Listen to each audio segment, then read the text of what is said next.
Hi,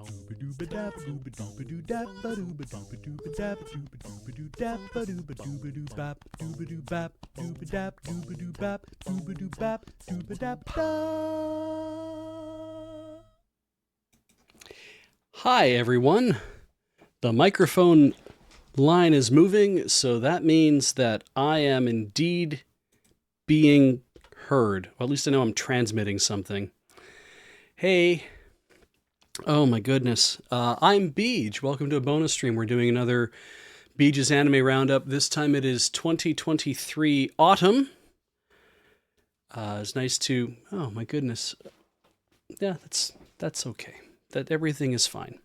In fact, yeah, let's welcome everyone to the stream. I just now, as I was like clicking through everything, I realized that I was like, oh man, my contact lenses are a little cloudy in places, which is a little unusual. So I'm going to be blinking a little bit to try to help clear them. If anyone finds that the audio is too loud, do let me know. And I still have a moderate cough from when I was, or a mild cough, I guess, from when I was sick a little while ago. We are doing the Anime Roundup, and I am happy to be here. I want to welcome you all. I have to do the thing that I normally do, and I'm surprised my brain feels so foggy. You're watching Loading Ready Run here on Twitch TV. There's all sorts of ways that you can interact with us. We love it when you come to the Discord at discord.gg/LRR. But you can also just comment on things on YouTube. In fact, you can even support the channel by going to youtube.com/loadingreadyrun and signing up for the YouTube memberships. You can also, of course, support us here on twitch.tv. We appreciate your subs and your bits. But you can go to the Patreon at patreon.com/loadingreadyrun. That's another way you can help support the channel as well. And even just merchandise, because, yeah, we make merchandise. And that's store.loadingreadyrun.com for all your merchandise needs. I've had a bit of a day. It's been... I'm not here to talk about what my day was like, so we're not going to do that. But suffice to say, it was like, I didn't expect it to be the way that it was. Not like nothing terrible happened, but just like, okay, so one thing is, I ended up at McDonald's to get some food for lunch, and I waited 45 minutes before I found out that my order that I made through my phone wasn't in the system. And at least it felt like 45 minutes. It might have been a little bit shorter, but man, I was there a long time before somebody walked up to me and like, hey, did you see your order come up? And I'm like, I've been waiting for it. And they're like, well, it's not, your order number isn't in the system. So I did not, apparently I had thought I had paid for an order. And when I went and I looked at the charges on my Apple Pay through my credit card, McDonald's thought I made an order. They gave me an order number.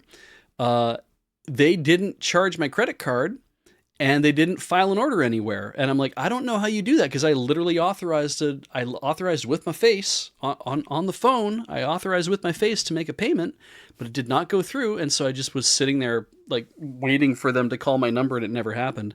So then I just went to the kiosk and I did an order and did everything that way. And it was just like, yeah, everything. And then I went and I looked, and it's like, yeah, there was a charge that went through on your phone. And I'm like, okay, cool. So now I have to figure out, was that the right charge that went through? Because it's still an Apple Pay thing, because I paid with my watch, which is the SIM card. So you might be like, is that really the worst thing that happened to you all day? It's like, no, it really isn't the worst thing, but it's just been like a series of things. So we're going to get out of this mess. I'm going to try to white balance myself just a hair so I don't look like I'm completely orange. And we're just going to go into... Right.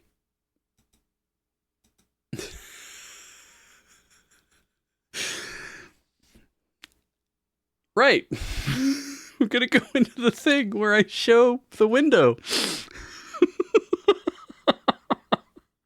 Why isn't this working? Hang on. Maybe I can grab it. Oh, that looks like what I want to do. God, this is funny. Hey, awesome. No, you go down here. You're way at the bottom. Perfect. If you are following along with what it is that we're doing, worrying about everything else, like getting the OBS set up here at home, because of the I was going to do this from the office, but we're still setting up for the subathon. So do tune in for the subathon. What if I can make myself even bigger? Ooh, look at that! I can make myself even bigger. That's fun. But yeah, there's the microphone was not added to all the different settings. So as long as you can hear me, because you can, that's great. We are on anychart.net. Feel free to let people know if they come in the chat. Be like, what site are you using and why does it look like that? It's because I have zoomed in a lot. And so what we're going to do is we're doing a review. Where's the X? We're reviewing summer? No. Yes. Oh, right. This isn't an autumn one. This is summer. God, I got ahead of myself. Now I have to make a change. I am definitely not having an all-together day. But you guys are pretty patient, and we are here for a few hours. And the nice thing is that you are all very, very forgiving. It's the fiscal year of whatever. Right, so we're reviewing summer. And I'm on anychart.net, and I have zoomed in so far that that it thinks that I'm using a mobile phone. And so it's just the responsive design is letting everything else like this. Maybe it's because I need the headphones on, even though there's no music playing. Maybe I just need to have the headphones on as a comfort thing to be like, you are currently experiencing the comfort of being at a desk and broadcasting, because I feel like when I don't have my headphones on, I feel like I'm not actually broadcasting. All right. Well, might as well get comfortable. I hope no one can hear that. Got a fan running now.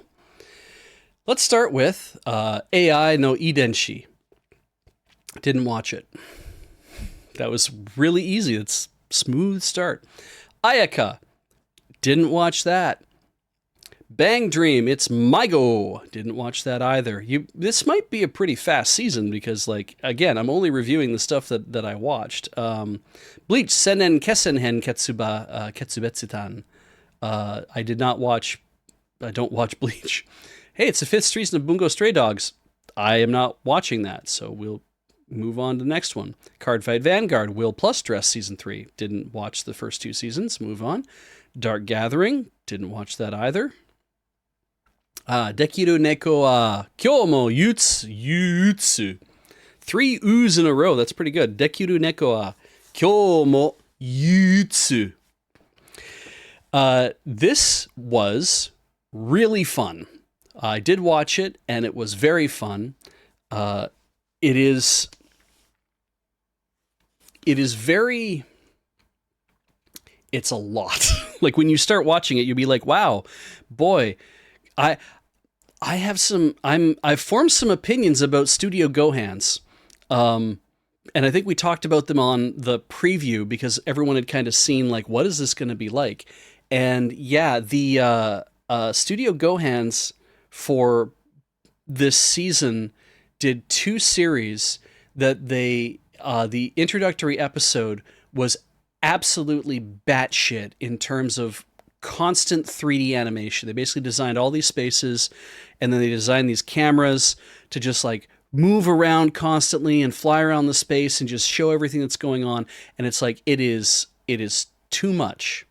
And I likened it to visual masturbation because all it was showing off what they could do with the technology that they had. Whether or not it served the show, the purpose, the setting, anything else. And it's weird, right? Because it's like, I can watch a Ghibli film, especially like, I remember going to see Mononoke Hime when I was a lot younger.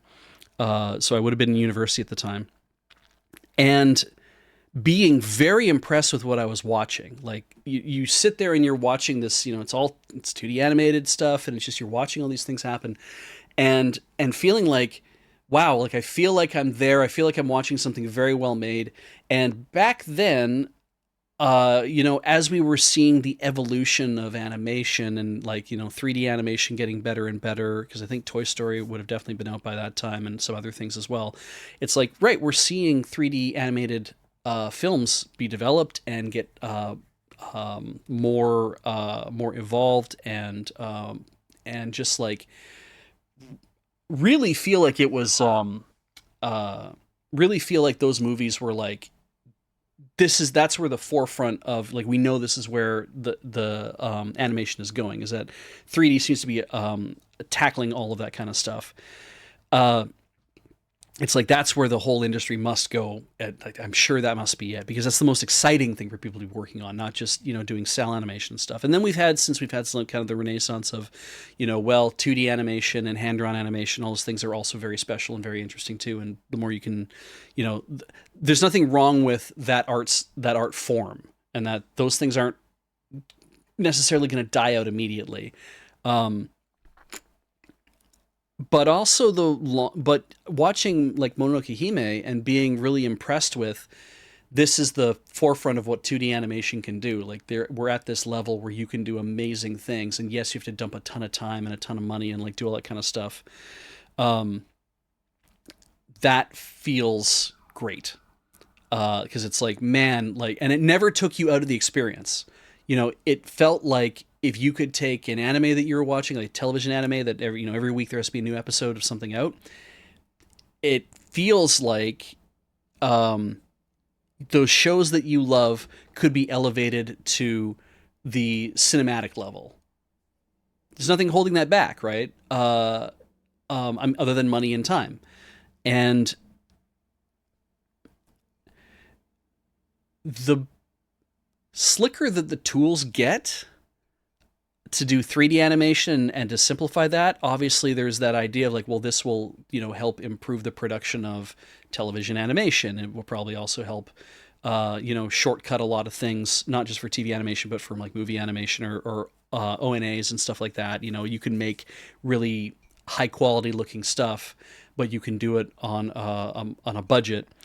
And doesn't mean that you're lacking any artistry. You're still going to need artists and all that to create and different sorts of artists, right? Like riggers and animators and all those kind of things. You're going to need people to do all those kind of jobs, but it might speed up the process for them. And I feel like what we had with Gohans was 2 shows where they really wanted to show off, look at what you can do for television animation.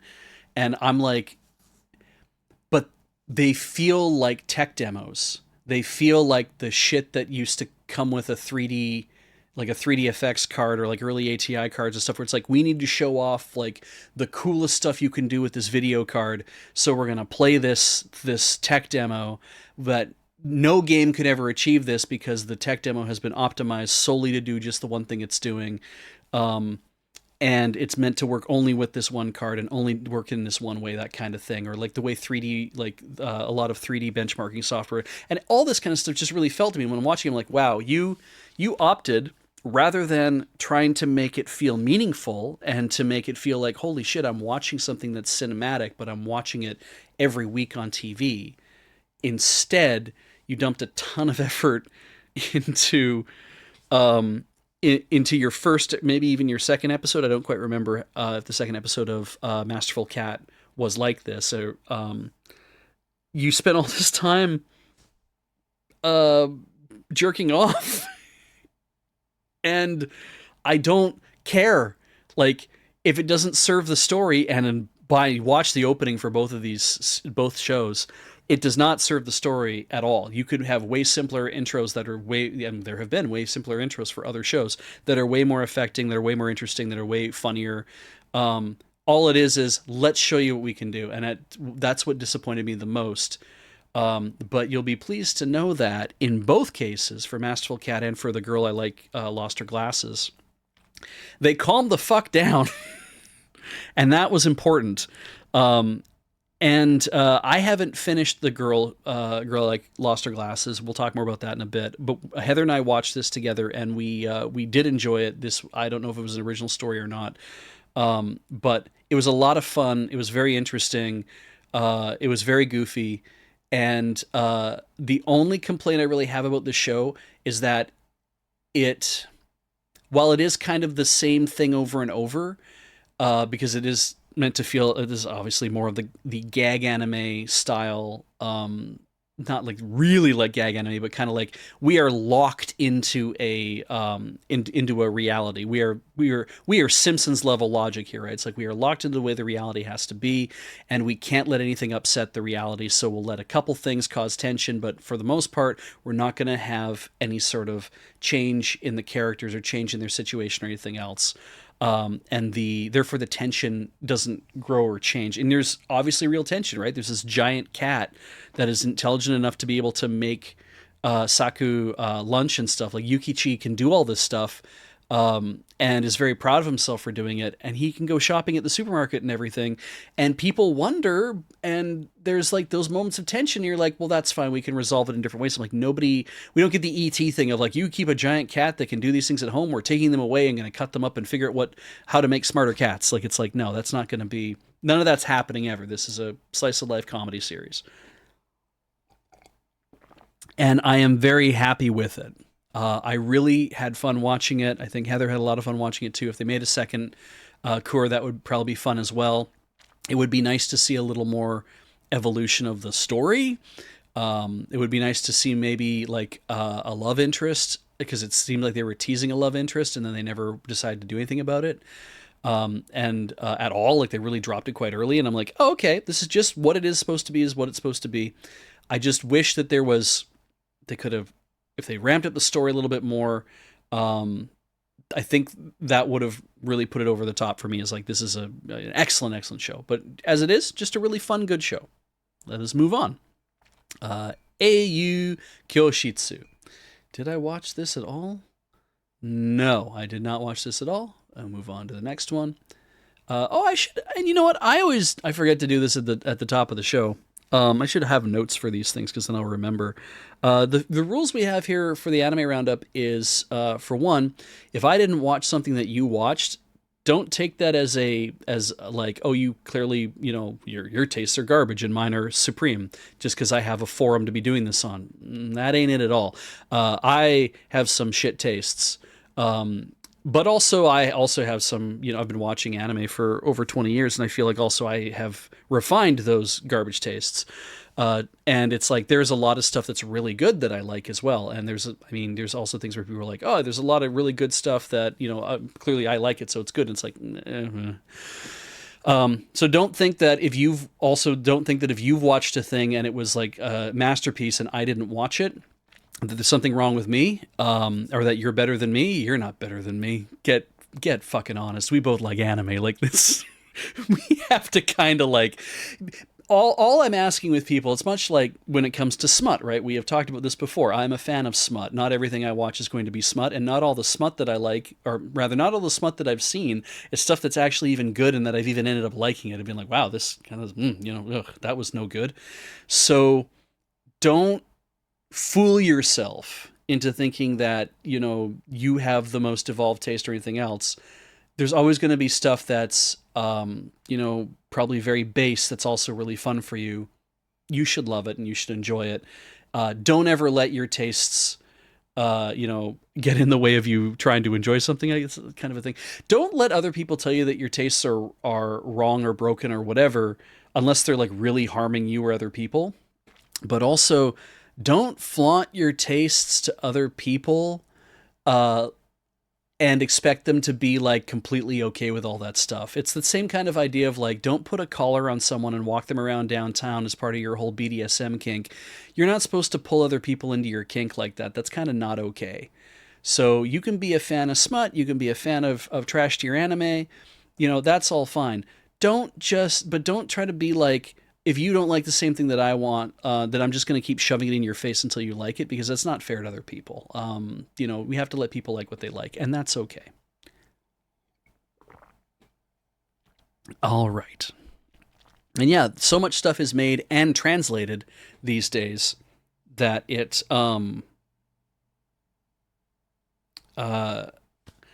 it's kind of, impossible to keep up with stuff. we're always going to have different things that we're going to like or dislike. So don't shame people for that. We're going to keep moving on. As an example, Genjitsu no Yohane Sunshine in the Mirror didn't watch this. This apparently is part of a Love Live thing and was part of an April Fool's Day joke and stuff, but now apparently they made it. Well, I didn't watch it because I don't watch Love Live. I hope you've enjoyed it. Hataraku Mao-sama second season. This is the two-bang. This is the, hey, we brought back The Devil is a Part-Timer after like 10 years. And also, this is the second cour of it, because we were waiting on that. And Heather and I were watching this together. It just feels like, hey, they added this baby, and it had, I don't know, like the second season really has this sense of, because I think this is based on a light novel, it really has this sense of, so you're into your fifth season, and you need to do something to keep viewers, and all the kids are getting older, so what are you going to do? Add a 5-year-old? Great, do it. It's it's 90s sitcom era stuff here. I'm like, yeah, I think I think Heather and I might have lost interest in this show because we didn't really go out of our way to try to watch more of this. And so I've got it as yeah, definitely watching. But frankly, I don't think that we are going to pick it up and try to finish it. And that's fine. Maybe we will at some point to be like, well, we never finished this. Let's see what happens, right? Maybe on a season where there's nothing on that both of us want to watch together, that maybe we'll come back to this. Who knows? Now, on the other hand, well, Helk, as I've mentioned, and this is like 20, as you can see, 14 to 24, right? We have episodes. So I really recommend that you go watch 3 episodes of Helk. And you might, if you're like, I don't know, man, country in the demon world, doing a competition for a new demon king, the Imperial Four Heavenly Kings, Vermilio. This is Vermilio here that we're looking at. She's running the tournament. Oh my God, Beej, you're recommending a tournament fighter anime? This is not a tournament fighter anime. I just think, just watch the first 3 episodes of this. You'll know whether you like it or not. Like action, adventure, comedy, fantasy. Oh, right. Sorry. This is Anne from Management. My apologies, Steve Frost. You're right. This is Anne from Management. This show, as I said in the last one, it has those Slayers vibes. It has the Bastard vibes. I've never watched Bastard. I've had people tell me what Bastard is like, and I'm like, I should watch it sometime. It has those. It has those feelings of, we are not taking ourselves too seriously. However, boy, are we going to take ourselves seriously at times. And they just kind of like push and pull back and forth all the time, all over that. It does mean that when the jokes hit, they hit out of nowhere. Like you don't expect them. And sometimes you will, because you'll be like, oh, there's a joke coming. You're like, bam, there it is. But sometimes you don't realize that's what's happening. Like this, during the tournament, Helk, the human hero, shows up to participate so that he can become the new Demon King. Helk is like, they're trying to find ways to stop him from winning because he's clearly going to win. And so the whole tournament changes, and so you're watching this show and you're like, okay, so this is going to be like just tournaments and doing stuff, and then eventually he's going to win the tournament. We're going to get through 12 episodes of this thing, and he's going to become the tournament. He's going to win the tournament. He's going to become the new Demon King, and we're going to find out why this all happened in the first place. And they don't belabor this, right? You have enough time to enjoy what's going on, and part of the thing, they're like, you can see here, after receiving news of the fall of the castle of Urum before the final, Vermilio sets out to retake Urum with Helk and other finalists. And that's the pivot point of the show where you're like, okay, way more is happening here. There's lots of backstory that we haven't had revealed yet. You're going to watch this and feel like, I don't know why these things are happening this way. They're trying to reveal them through the show. And I mean, I tried, when I was reading the manga, I think I got to when it was years ago, the scanlation stopped, or I didn't have access to new chapters or whatever it was. And I was like, this is a really cool series. I can see why people like this. but I only read like maybe the first 5 or 7 or whatever chapters, so it really was like a short amount of the series. I recommend this. Like this is very fun.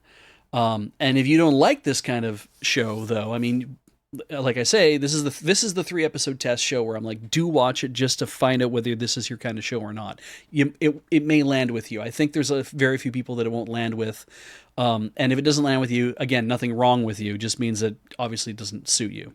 So we'll move on. I'm looking forward to watching more of it this season. Higeki no Genkyo to Naru Saikyo Gedo Last Boss Jo wa Tami no Tame ni Tsukushimasu. This show was not worth me saying the title. I'm exaggerating a bit. This is what were we calling this again? Last Boss Reincarnated. I can't remember what the whole. There's an English title to this. I don't care. Based on a light novel. No shit. This is one of the villainous anime that's been coming out recently. She's the villainess right there. Pride Royal Ivy. So she's supposed to be the villain. It's an isekai reincarnation thing. I guess. I kind of don't give a shit. Right, the most heretical last boss queen from villainous to savior. The whole idea here is that the girl who gets reincarnated into her when she's like 5 years old is like, oh wait, I know the scope of her life, and that I've been reincarnated into her body, then maybe I can avoid some of the bad things that she does, and that'll be great. But she constantly lives with this fear that she's going to turn into the evil person no matter what. And God, the last episode is just miserable to watch. Not because it's like, oh, it's bad, or oh, something terrible happens, or whatever. It's just like, it's so dull and pointless, and it's just constantly like the two boys just being like, no, we are friends, and we were going to get along with each other, and yes, and we have things to say about each other. I'm like, I don't fucking care about what you two are going through at all, and I wish that you would stop, because there's, we just introduced a new bad guy mystery thing that we have to figure out, but of course we don't have time to do it because of how you pace the show. And I was just like, man, this was meant to kind of spit you into reading the actual light novel, and I'm just like, great, I guess, but I don't know, like more and more as I watch the show, I'm like, there's so many tropes that I expect, I guess, out of villainous shows, and you got some of them, but not all of them. You get especially the reincarnation thing, where it's like the complete utter knowledge, the know-it-all of like being, because Pride Royal Ivy's ability is that this is a matriarchal society. It looks like, and that when she'll become the queen, they'll know that she's ready to become the queen because her powers of precognition will manifest themselves. Well, of course, if the person coming from outside the game who's played the entire game comes into the game, they know all the main steps. But once they start upsetting all the main steps, it's like, well, shouldn't that butterfly affect us into something else? Well, no, not really. And I'm just like, yeah, like, I don't know, man, like, she's setting everything up so bad stuff won't happen, and is the light novel supposed to derail you into making the bad things happen? I don't know. When she's gone up against different people and trying to figure this stuff out, there was some interesting stuff going on there. But I'm just like, yeah, if they did another cour of this, I would skip it. I'm like, I'd have to ask Heather if she wants to watch it or not, but I'm just like, this just feels like very uninspired. Somebody came up with an interesting idea, I guess, and was writing a light novel, and maybe they're getting some like something's catching with a readership. But I'm like, I don't know. This feels like one of those shows that we were watching it because we're watching it together, but it's like, I'm just trying to get through it, and that sucks. You keep a thing that you're just trying to get through because you're like, there's nothing else that we're both watching together, right? That's available right now. So I guess we'll watch this and see how it goes. And yeah. So anyway, meh. Hey, hooray, awesome. Let's move on to something great. You should have already been watching Horimiya. If you haven't watched it, go watch the original series. There's also a Hori-san to Miyamura-kun? Yes, I think, or Miyamura-san. Hori-san to Miyamura. There's an OVA about these two that's really, really roughly animated. Like, it's very charming in the fact that it's like somebody really wanted to make a Horimiya OVA, like make an animation of it, and so they did, and they did not have a lot of money, but they did something, and it was like 3 episodes, and I was like, oh man, it looks nothing like this. Like Cloverworks did an amazing job, and I giggled my fucking ass off like every time I watch this because these kids have the dumbest conversations with each other and with their teachers, and it's like Soshi Soai. I was mentioning that last time too. Those people have the dumbest conversations with each other. It literally is just nothing but a manga full of what happens when teenagers sit around and just start talking about stuff. And Peace is side stories. It says right here these are popular side stories. So every episode is a different side story from that comes out of the original the original story. The I should say from the one that was like when Hori-san to Miyamura-san or Miyamura-kun, when it became Horimiya, when it got original author, but it was like redrawn, and then they made an anime based on that called Horimiya as well. And so part of the manga's story is it didn't actually make it in. So there's kind of like a lot of time jumping going around in this. And so I don't recommend watching this one. Watch the series, get to know everybody, and then watch this to just get a bunch of stuff to fill it everything in. It's a lot of fun for that. My chief complaint with the anime has been that because Hori here in the series in the manga, she's drawn with no beta or no tone in her hair. She's drawn with just white hair like Yuki is here. I like Yuki so much. I pictured them both as having the same color hair. I knew that Remy had pink hair, but you can tell that from the cover. But I seem to remember Hori having more blondish hair, like strawberry blonde hair, and I really like that. And so it's really weird to watch her with this like light brown hair. It's like I don't think it's right for her. But the ending sequence for this does a different like colorway. They change all the colors up slightly so that everyone looks like it's like in pinks and blues and pastels and stuff like that. It's a kind of a cool way of doing things. And they gave her the color of hair that I always thought she should have, and I was like, there, that's my Hori. That's who that is I'm looking at. This was a lot of fun, and I recommend watch the first season and watch this because when you watch the first show, you watch Horimiya originally, and then knowing that this is waiting. If you've loved the first, you'll be like, yeah, more stuff to watch, and like, or maybe there's a thing up where it's like, here's how you can insert all the Peace episodes to where they would belong in chronological order. But anyway, moving on. It was a lot of fun. Yeah, I forgot. I should have marked that. I was not intending to watch Jido Hanbaiki no Umarekawata Ore wa Meikyu o Samayo.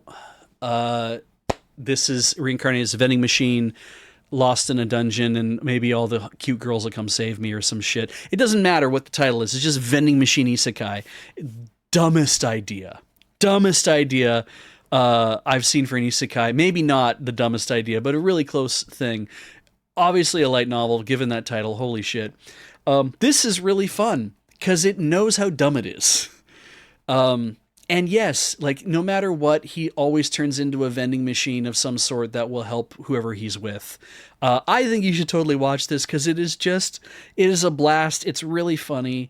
I don't know why they kind of give you this sense that there's like romance going on, especially like in the ending scene. The songs are both good. The opening song is good. The ending song is good.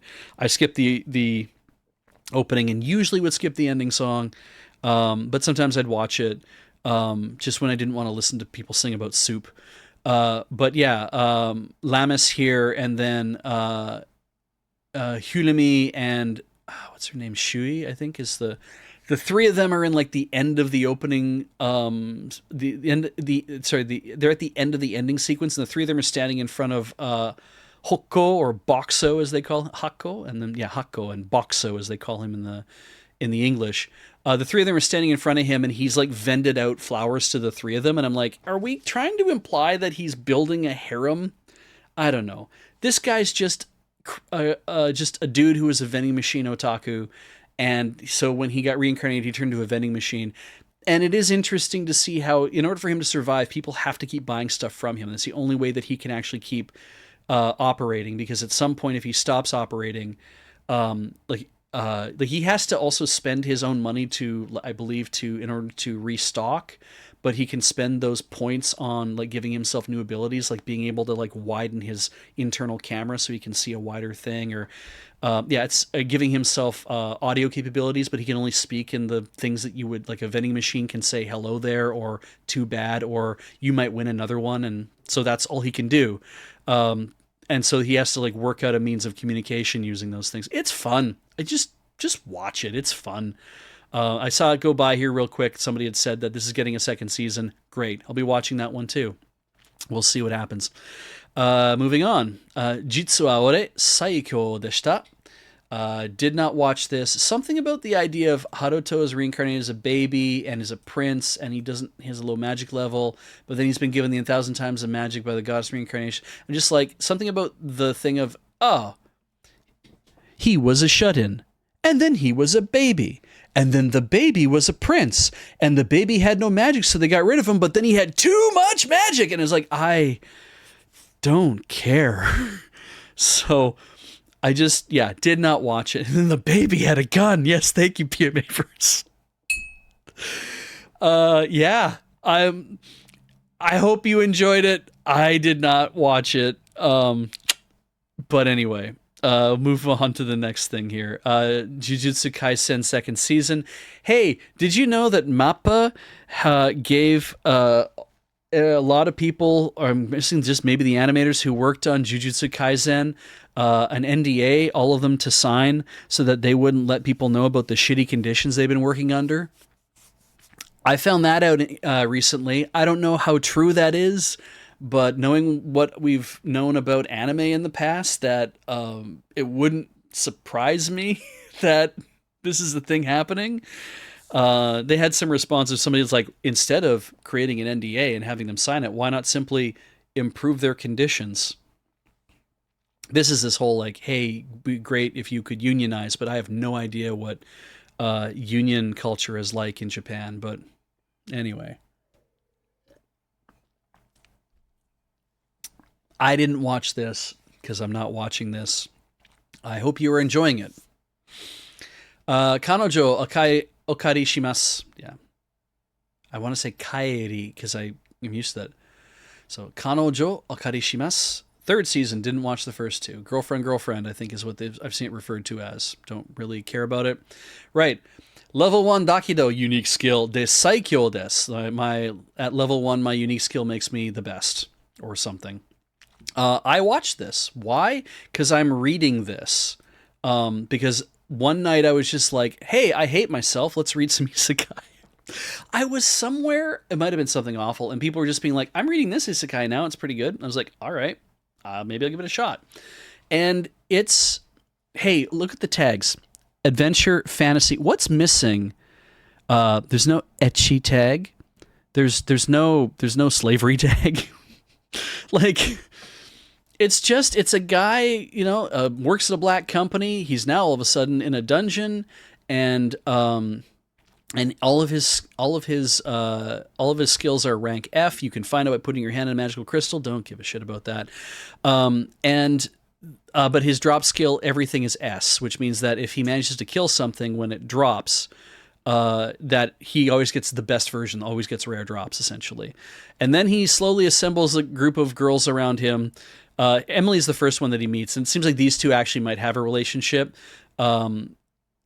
Celeste thinks he's appealing. She works in the store, and she thinks he's appealing too. Works in the store. And yes, the Meerkat points out a very important point. This is the one where they can only eat if they kill monsters because they have no agriculture and the only food comes from monster drops. Like literally farming in this game is literally farming monsters for their drops, and then you sell the drops so that they can sell the drops to other people so they can buy stuff. Or they can buy your food and they can eat. It's real weird that. Eve up here is a bunny. You can tell from the bunny girl outfit, she's a bunny, and there's lots of other girls that are like her, in fact, too, and they like to eat carrots. Eve didn't like to eat carrots, she liked to eat meat until somebody said, you should eat a carrot, and then she ate a carrot, and now she's crazy for carrots, and hey, this guy drops the best carrots you've ever eaten, so she is constantly trying to get carrots out of him. So, it's it's interesting, and I don't really like the whole structure of it is just like like clearly it's a light novel, but and also it's a manga. I'm reading the manga, but man, it's like the structures they're making for how the world works. I'm like, this is some like you are really painting yourself into some tight corners here to make this work this way. And yes, a lot of this is I am very I have to get more and more OP over time because I'm going to be given things to do. It's yeah. Is it good or so bad it's good? Gibbous M asks. I think it's good because I had fun watching it. I have fun reading it. At some point, maybe I drop it. I don't know. I mean, like, it's all right. Oh, right. The other thing, Kururu Guasu mentions if you leave things out, like you leave trash out, or you leave without burning it, or you leave like old food out, like stuff items that you don't want, you're throwing things away, and you leave that stuff out and you walk away from it and it's away from people, it turns back into the monster that it came from. But because it's outside the dungeon, it'll actually be a more powerful monster. So that's also a thing that happens. So anyway, I had fun watching it. Moving on. Liar Liar. I did not watch that. Level 1 Mao to One Room Yusha. I kind of just looked at this and was like, I don't think this is going to be my jam because something about the girl Tai very painted on swimsuit, and I was just like, I don't know, man. And then yeah, I didn't watch it. I hope if you did, it was good. Masamune-kun no Revenge R Revenge. I read like the first few chapters of this when it came out and was kind of not into the idea of it. Maybe you are. This was the second season. Mononogatari second season. I did not watch the first one, so I didn't watch this one. Mushoku Tensei 2. Isekai Tara Honki Dasu. Didn't watch Mushoku Tensei, so there we go. Nanatsu no Maken ga Shihai Suru. Didn't watch this one either. Okashi na Tensei. I think I thought about watching this, but overall, it just I think I kind of hemmed and hawed, and I just didn't. So yeah, we move on. Rurouni Kenshin, Meiji Kenkaku Romantan. You know, I've watched almost all of Rurouni Kenshin already. So my biggest complaint with this is his voice, because I like Kenshin's original voice. Believe, yes. And I think I got Heather to watch an episode with me. And then after we watched the first episode, or the first two episodes, or whatever it was, I think it was maybe just the first episode, I said to her, I'm like, you need to watch the original, even though it's going to look dirty as hell because it's like DVD rips. Just sit down and let's watch the first episode, or let me just show you like the first 5 minutes. So I did, and I'm like you can see the parallels, and it's actually kind of fun to watch them both together, like one after the other. Yeah, I don't know. I'm gonna probably watch a few more episodes of this just to see what it's like. But also, having watched all of it already, or not all of it, I watched up through the Kyoto arc, because I had to watch him kick the shit out of Shishio. And then I caught episodes here and there of the next arc, which I think was like the secret technique arc or whatever it was called. And just kind of missed it here and there. A motivating factor in why I might not have watched all of it is because I had a girlfriend in university when I was watching this, who was really, really into this. And then she broke up with me, and it made it a little hard to watch. So, not terrible. I think I might have been able to make it through, but I kind of remember not being as interested anymore. So, moving on. Raiza no Atelier. Okay, I should just say, this is an interesting story. Maybe watch a bit of the, if you can find the original anywhere, watch some of the original if you want to. Maybe watch some of this and see if you like it or not. What we do know is that the mangaka is a sex pest. So keep that in mind. I don't think that comes across in the story at all. I just think that's just a thing to know. Ryza no Atelier. So Atelier Ryza got an anime. I don't care. So maybe you enjoyed it, but I don't, not interested. Shadowverse Flames, Seven Shadows Hen. Didn't watch. It's a sequel, obviously, so didn't watch that. So this is weird, right? It said these came out. I don't remember watching these. So this is the Duke of Death and his Black Maid, Shinigami Botchan to Kuromaid, second season. Kuromedo. I need to double check to see whether I actually had access to this or not. But man, yeah, why don't I remember this? July, August, September. Oh man, it's been such. I mean, it must have come out, and I never saw it cross my path. So I'll have to go look for it. It's like Blue Orchestra. I put it in my thing to watch, and then I never looked at it. I don't know if it's any good or not. So anyway, moving on. Shiro Seijo Tokuro Bokshi. Yeah. We watched an episode of this, and I think after the first episode, Heather and I watched it. We're like, I don't think I like this at all. And we were kind of decided, it's like, yeah, I don't think either of us, this is really appealing to either of us. And I think the reason why Shiro Seijo Tokuro Bokshi is so clearly a European setting, clearly a religious setting.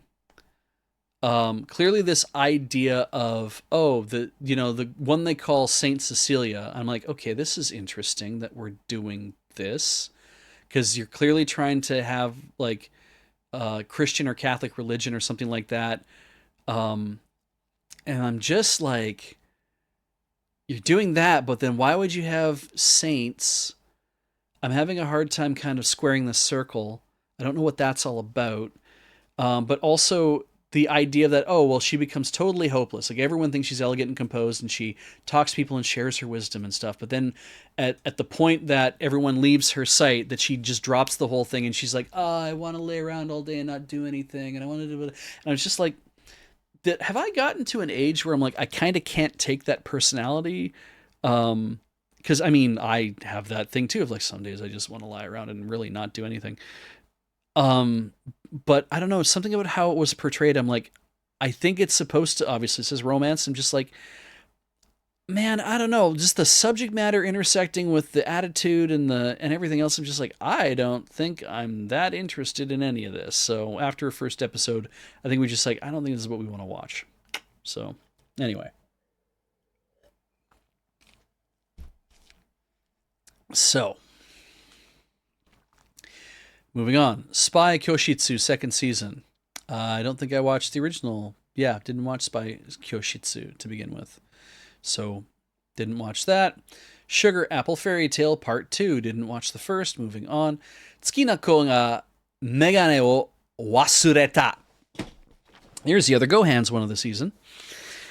The girl I like forgot her glasses. This is a very simple premise. I'm reading the manga. I think this is cute as hell. I really like the manga, actually. I'm on board. I'm like, this is fun. This is cute. It's middle school, right? Like, or junior high, right? I'm like, man, and I get Komura, even for like, I watched an episode today and I was just kind of like, yeah, dude, sometimes you're like, you think a little too much about she says she steps in some, in a puddle on the way to school. And when they get there, she's like, her socks feel gross, and she's got her like she's got her shoes are drying in her locker, but she's got her school slippers with her, but her socks are gross, and she's wearing black knee highs, thigh highs. She's wearing black thigh highs. I don't know what she was. I just knew they were black because I was playing Picross and listening to it and kind of looking up from time to time, because I'm just been kind of like, I know the story. I just want to see if it's going to draw me in or not anymore. Kind of not been doing that because I know the story. And she tells him to, they're sitting in class and they sit in the back of the class, and the whole class, everyone's there, and it's just kind of like pre-homeroom. And she's like, oh, and she says to him, Komodo-kun, can you turn your back for a second? He's like, huh, what? And he turns his back, and then she like takes off her thigh highs, and he's like, kind of like, oh, geez, like, I know, and they sit at the back of the classroom and nobody's really looking at what they're doing, but they were talking to each other before, and she's like a little embarrassed by the idea I have to take my thigh highs off, and she takes them off. And then she's like, okay, it's fine. You can turn around. And she puts her socks in like a bag and whatever, and be like, I'm going to throw these out or whatever. I'm like, wash them. Just wash your fucking, you stepped in a puddle. Just wash your fucking thigh highs. Like, it's so wasteful. And kids, Jesus, right? And he turns around and sees her bare legs. And I'm like, I feel like you've seen her bare legs before, but now all of a sudden you're feeling like, oh my God, I'm seeing something sinful and I'm getting all embarrassed and stuff. And I'm like, dude, you're a little much. I feel ya. I get ya. I remember what it was like to be like, am I allowed to, like, this girl wants me to push her in the swings. Am I allowed to touch her body with my hands? I feel like if I do that, I'm doing something, like I'm gonna get in trouble for this. Like, she's gonna get upset because I touched her body with my hands. Like, I remember being that kind of person. I think in a little way, there's a little of that still instilled in me. So I get him, and that's why it's been fun reading the manga, because the manga, obviously, pacing is different and the feel is different. And I'm glad I'm watching this, I guess. I mean, I'm glad I'm reading it, and yes, the animation's calmed down a lot. The ending theme, I don't know why I'm bringing this up all of a sudden, but it's like the ending theme's a little weird, because I don't know, it just seems weird. She is constantly, she is like, her voice is expressionless, like, hey, like, do you have silver hair and red eyes? And you never smile. We're gonna give you this voice. She seems to have that one. So in the ending, it's all like da da da da da da da da da da, and then he sings. He's like da da da da da da da da, and then she's singing, and she's like yeah da da da da da da da da da da, and it's fun because she's speaking this kind of this breathy voice that she has, and I'm sure it's probably also very sexy for people to hear this. But when they come in together, he's singing at this specific octave, and you can hear me doing this. And then she comes in to sing, and they sing together, and goes, and he just drops. He's like, ga ga da da da da da da da da da da da da da da. And I'm like, wow, you. Like, it's real weird to listen, because I'm like, he's working real hard. Like, the VA for this is working so hard to be like, I gotta be like, up, and I gotta sing this high, whatever. And then, but when she comes in, I gotta be like, I gotta come down a bit, and I gotta be like, the boy who is trying to drop his voice an octave so he can kind of like fit in, because she's supposed to have the high part now, and he's supposed to have the lower part. So I'm gonna sing a little bit lower so that I sound like I'm coming in. And I'm just like,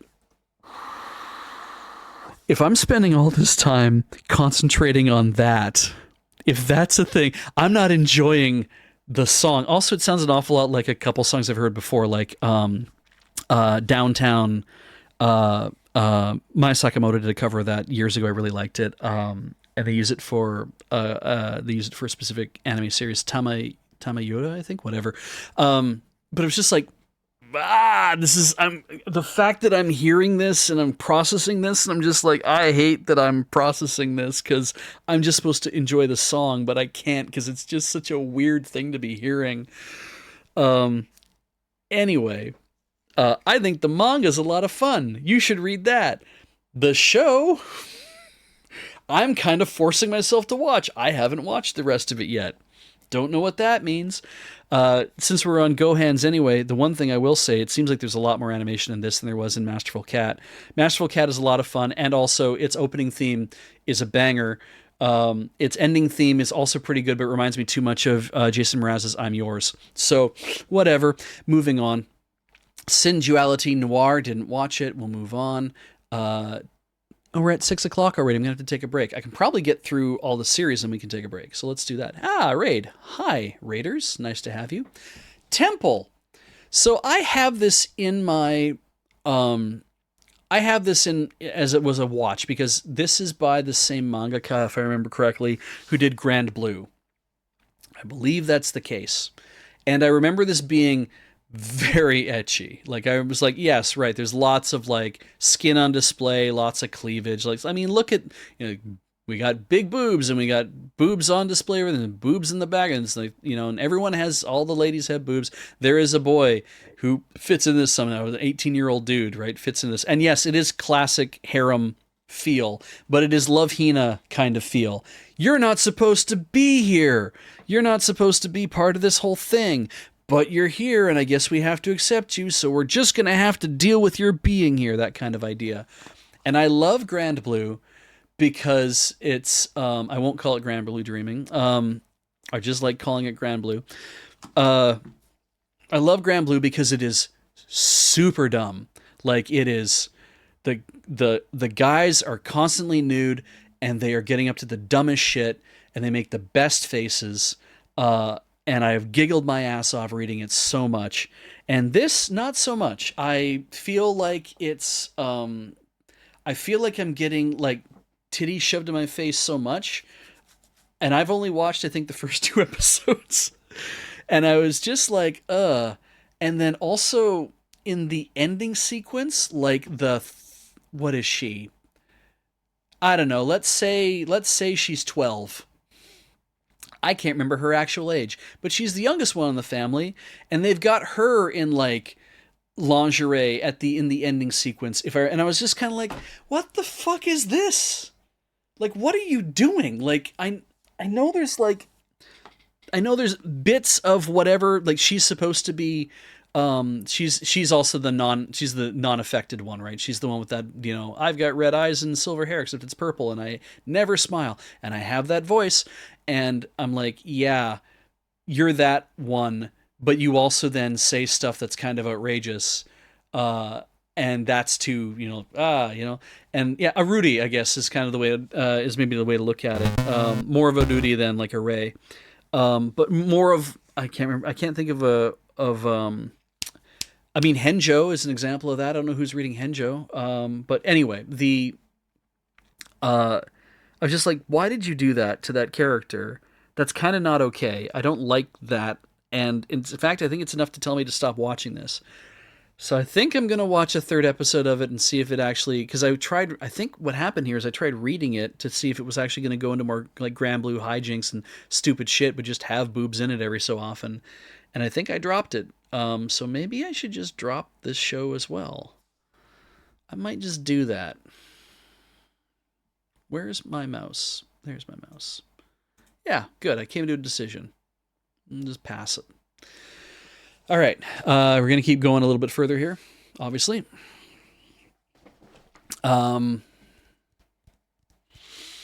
Uchi no kaisha no chisai senpai no hanashi. The title it's getting in English is My Tiny Senpai.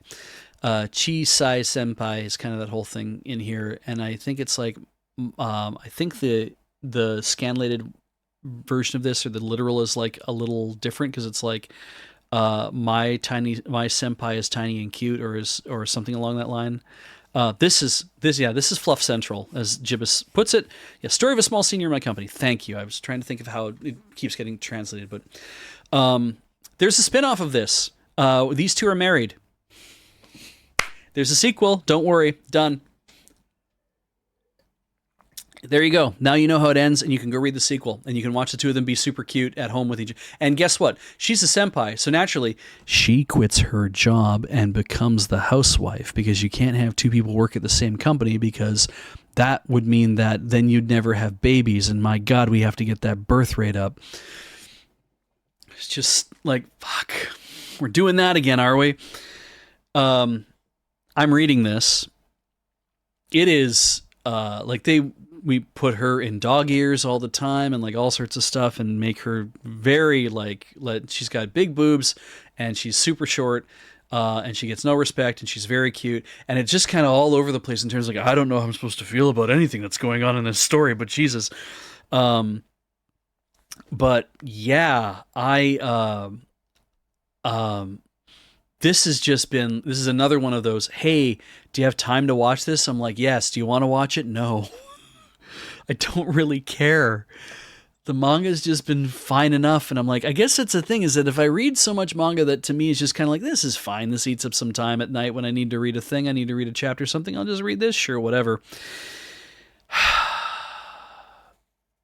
Maybe watching an anime if it's not good for me, because it's like you're probably not going to want to put in 30 minutes at a time to watch a chapter of something that you could have read in about 8 minutes or less. And I'm like, yeah, maybe there are certain things that I'm spending my time on where I should be spending less time on it, but whatever. And whereas like something like the other one where it's like Senpai to whatever, the one where she's tiny and has green hair, and her senpai is huge and has muscles, and they work at the same sales desks with it, doing whatever the fuck it is you do in a Japanese company that most mangaka have never seen in their life.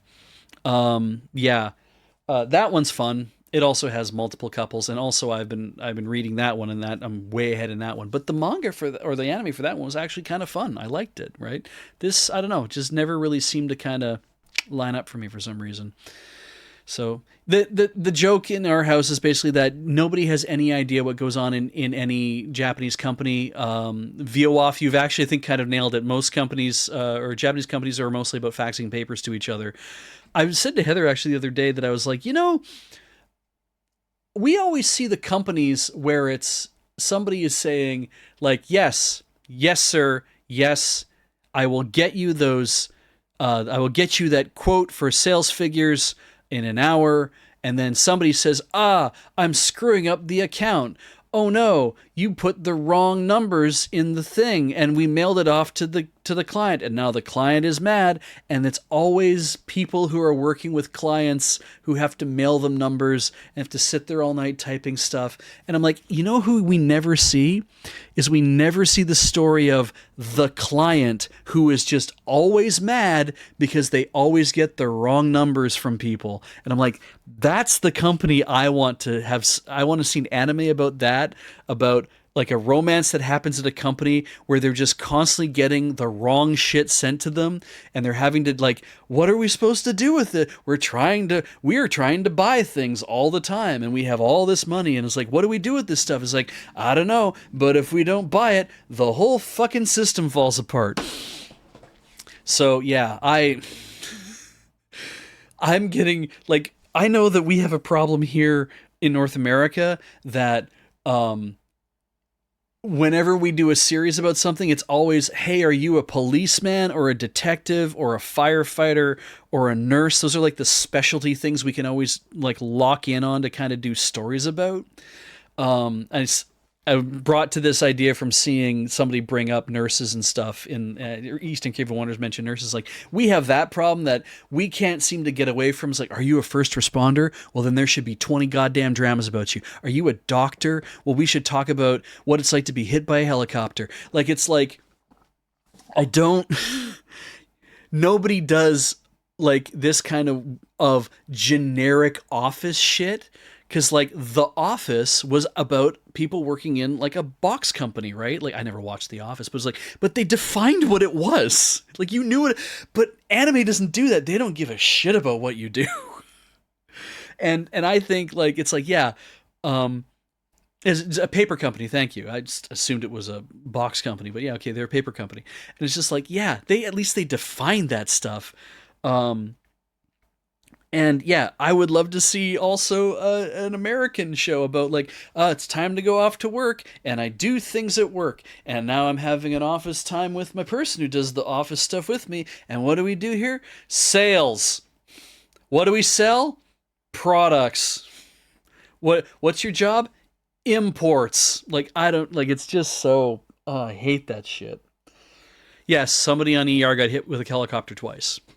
The first time, he was a jackass. He lost his arm. I only know this from watching a short. He lost his arm from getting hit with the first helicopter, and then when the second helicopter, in a later episode, fell off a roof, it fell on him. He totally had time to kind of run away from it. He just decided he would instead just lay on the ground and let it hit him, which was, that was an act of pure defiance. They had to kill him because he was an asshole. So anyway, moving on. I kind of am watching this. I don't think I'm ever going to get to the end of it. Undead Girl Murder Farce. An amazing name, but kind of also didn't care, so didn't watch it. I hope you enjoyed it if you did. Ah, here's a hard watch. Watashi no shiawase na kekkon, or kekkon. My Happy Marriage. Right, the clip from Years and Latest John Oliver. That's where I saw it. Thank you, Varane. Oh, such a weird series. If you read this whole thing, right? Mio's gonna be married off out of a terrible family to the Kudo household, and he is a terrible man that has driven away all of his fiancées, and so whatever. This is a complicated show, and it's based on a light novel, and it's on Netflix. So there's some facts for you. Wasn't that fun?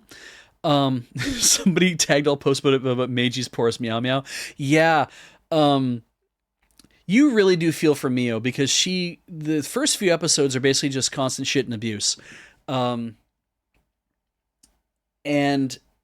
it's pretty good. Like, it's melodrama. Like, don't get me wrong. And also supernatural. And that tag is very important because, man, when it is revealed what the supernatural element is in this show, you're gonna wonder, how the fuck did this come up? And I'm not gonna tell you, and don't let anyone else in the chat tell you. Just, if you want to watch a couple of episodes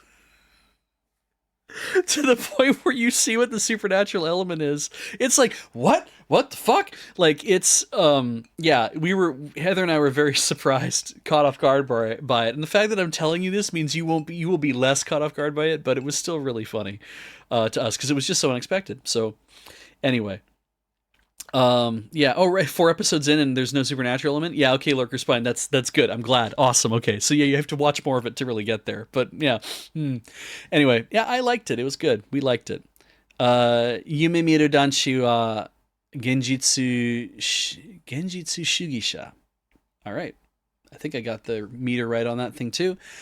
This boy who's in love with this girl is trying to approach her and having dreams about loving her. And then he stops because he's like, oh no, maybe I shouldn't do it. And then she's like, oh wait, maybe he hates me now. And I'm like, shit, if that worked, I would have been dating somebody in high school. I feel this guy, like, I get it, it's like, maybe I'm not as good as her, maybe I should stop. But yeah, I don't think, I think that probably more often than not, they're just going to be like, the person that you've been after all this time is be like, thank Christ this person's leaving me alone. Or even more appropriately, they're not going to think about you at all. Maybe that happens. I don't know. But anyway, I didn't watch it. Moving on. Zom 100, Zombie ni naru made ni shitai hyaku no koto. I didn't watch this either. If it is good, please enjoy it. I don't like zombies. So I don't like zombies and vampires for the most part. I think I could probably do a werewolf series. But this one is so good, is it? Yeah, it's a bucket list thing, right? He's trying to just do things because he's like, it's a zombie apocalypse. I can do whatever the fuck I want. So, but I don't dig on zombies, and so I don't know. Maybe it would not really register. But man, a lot of you seem to like it. That's great. Oh, got canceled? Oof. Well, 12 episodes aired on Netflix and Hulu and maybe somewhere else, but stato. All right, TV shorts. We're going to do this. Hyakusho Kizoku, peasant farmer or noble peasant. Hey, did you like Full Metal Alchemist? That's the mangaka. Well, did you like Silver Spoon? You can tell what the mangaka did growing up. This was fun. And the rest of it just recently came out. I think it finished coming out. Yeah. And it's, yeah, she grew up on a farm. That's why she did Silver Spoon. And it's, this is a short. It's like 4 minutes long, 6 minutes long, whatever it is. And it's really fun and funny. I really like it. She did a whole manga, and now they made shorts out of it. Sorry, I bumped the mic there. But yeah, I like it. I'm glad that I watched this. Heather did not want to watch it because he's like, I don't want to watch your shorts because they're always weird, and I end up not liking them, so she didn't watch it with me. But I watched it and enjoyed it and had a great time watching it. And you learn a lot about farming because that's what this is about. It's just basically meant to just tell you about what it's like to farm, like stories about stuff that happened to her when she was growing up on a farm in Hokkaido. So yeah, we move on. Ikemono-san did not watch. Yamishibai 11 definitely did not watch. Oh, Weather Leftovers. Oh no, Orchestra. I have not watched this yet. Thinking about it, not watching it yet though.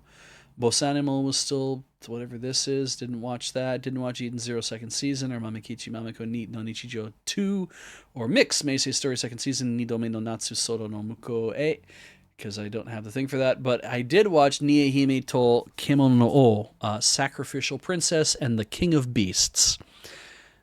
Uh, this was good. I really liked it. I am reading it. The scanlation stopped.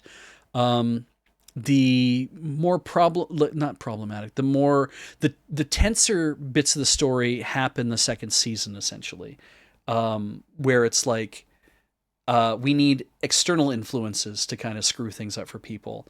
But I like it. I thought it was fun and interesting, and they got to an ending that I really liked, and I assume that if Gibbous, if you're asking if they adapted the full series of this, I imagine they did because it looked like they actually reached an ending. I don't know if there was more after it or not, but it was very solid and it was expertly adapted. I think too. It really felt good, and we spent a lot of time learning about the kingdom and about all the things that are going on. And yeah, I like this. I like this a lot. I'm glad that I got to watch it since I didn't get a chance to read all of it. Okay, we're into movies now. So what we're going to do is we're going to take a brief break because I should run some commercials. It ended with the set arc. We're going to take a brief break, and then we'll come back in about 3 minutes, and we will finish the movie things, and we'll move into fall. So please hang in there. I'll see you guys in a bit.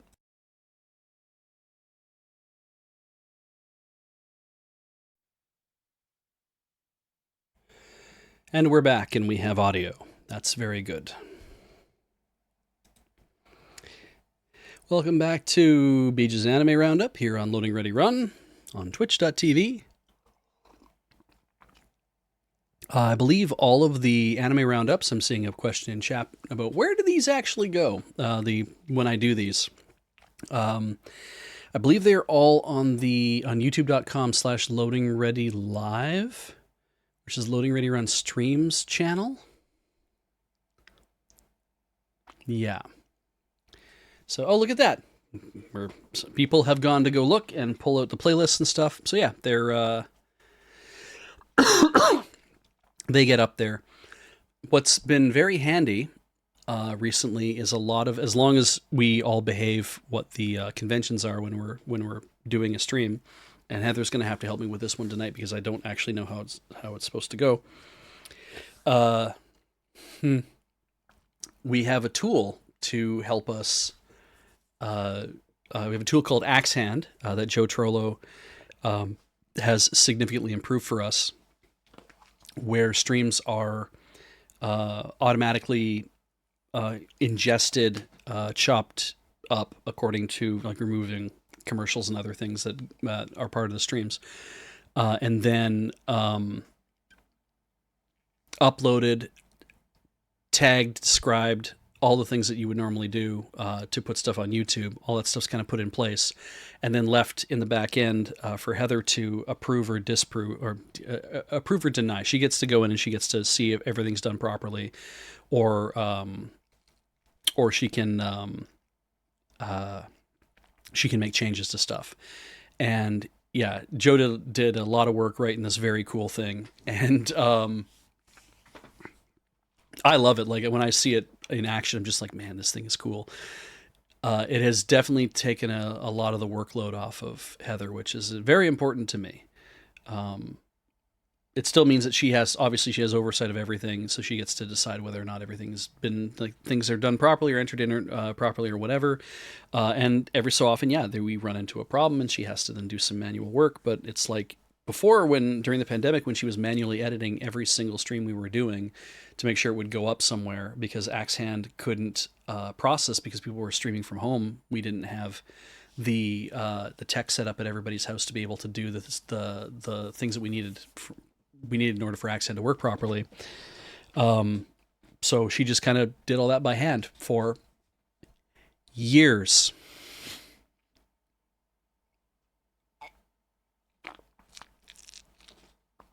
That was a lot of work. It was too much work, and I am very glad that the second step of our in our little plan for this too. A little plan. It's a big plan. Um, I'm buying a dedicated server for the office that can do all this accenting stuff. Because currently the way we have it set up is a little. It's not broken. It's managed in the way that we're managing it. But yeah, the idea is like get a server in the office dedicated to doing this job, to grabbing VODs, ingesting, doing all the work on them, everything else, and let the server do the work 24 hours a day, so that her computer doesn't have to be the one to do it. And I'm like really, really excited by the idea of being able to get that implemented and get it set up working the way that we want it to. And I'm just like, yeah, I'm looking forward to it. So I'm having some tea right now to help soothe and warm my throat and relax it a bit. So, oh yeah, axe hand, um, from the sketches, but from the sketches where I think Jer was playing a guy named Axe Hand, where it was like he literally had axes for hands, and it's like, well, Axe Hand's job is to chop up streams. It's like we have Ian designed he designed a Spider-Man. He designed a script that I think he called Spider-Man. I can't remember, because its job was to turn things into WebM, because we needed to do that for a brief period of time. And then he also designed a script called Doctor Doom, because its job, what it was supposed to do, is supposed to take how we filmed the panelists, which is in we'd filmed the panelists all in a 4K profile, chopped up into individual 1080p screens. So all cameras were coming through at the same time, and then what we do is we basically be like, well, we need this to be a 1080, this to be 1080, this to be 1080, this to be 1080, and that becomes a 4K, so we can record the whole thing in 4K. But it's multiple sources, and Doctor Doom's job is to split up the Fantastic Four. So yeah. All right, let's do movies. We're still in summer. This will be easy because I did not watch many movies. Alice to Teris no Mabaroshi Kojo, did not watch that. Biohazard Death Island, did not watch that. Bishoujo Senshi, Sailor Moon, Cosmos, Koen, did not watch this. At some point, I hope to, watch the Sailor Moon stuff, like watching Crystal and Eternal, and then watching Cosmos, and like get through that eventually, just to see what this is like. But because I kind of liked Crystal, even if it was like a little it wasn't quite what I wanted, because I want it to be a little more like the 90s anime, but we all have complaints. Let's just move on. City Hunter movie, Angel Dust. Oh, new City Hunter because it's 35th anniversary. Didn't watch that. Kimi Tachi wa do ikiru ka. Didn't watch this yet. Apparently came out July 14th. I don't know. Maybe I will watch it. I think I want to watch. I don't know. We'll see. Osamatsu-san, Tamashi no Takoyaki Party to Densetsu no Otomari Kai. Didn't watch that. Stars Mirai Tsunagu Futsu? No, maybe. Futatsu? Probably maybe Futatsu. No Kiraboshi, didn't watch this.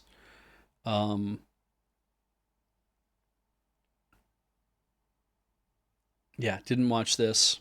Moving on. Sandland, didn't watch this. Shinjigen, Crayon Shinchan, the movie. Chou no Ryoku Dai Kessen, Tobi Tobi Temakizushi. It's the 31st Crayon Shinchan film. Having played the game now, I have a little more love for this series, but I'm a little softer on it. But oh yeah, Crayon Shinchan's been around for many, many years. Since the 60s, I think, 70s. I can't remember. Anyway, it's been around for a long time. Wasere Hoshi no Vurishiya. Didn't watch that. Yeah. Yeah, didn't watch that. All right. 15th anniversary short animation Battle Spirits Shonen Toppa Bashin Saikyo Ginga Ultimate Zero Battle Spirits. Didn't watch that. Ayakshima Kanko Anai. Didn't watch that. Bastard. See, there's a bastard, right? Bastard. Ankoku no Hakai Shin Jigoku no Chin Konkahen. Didn't watch that.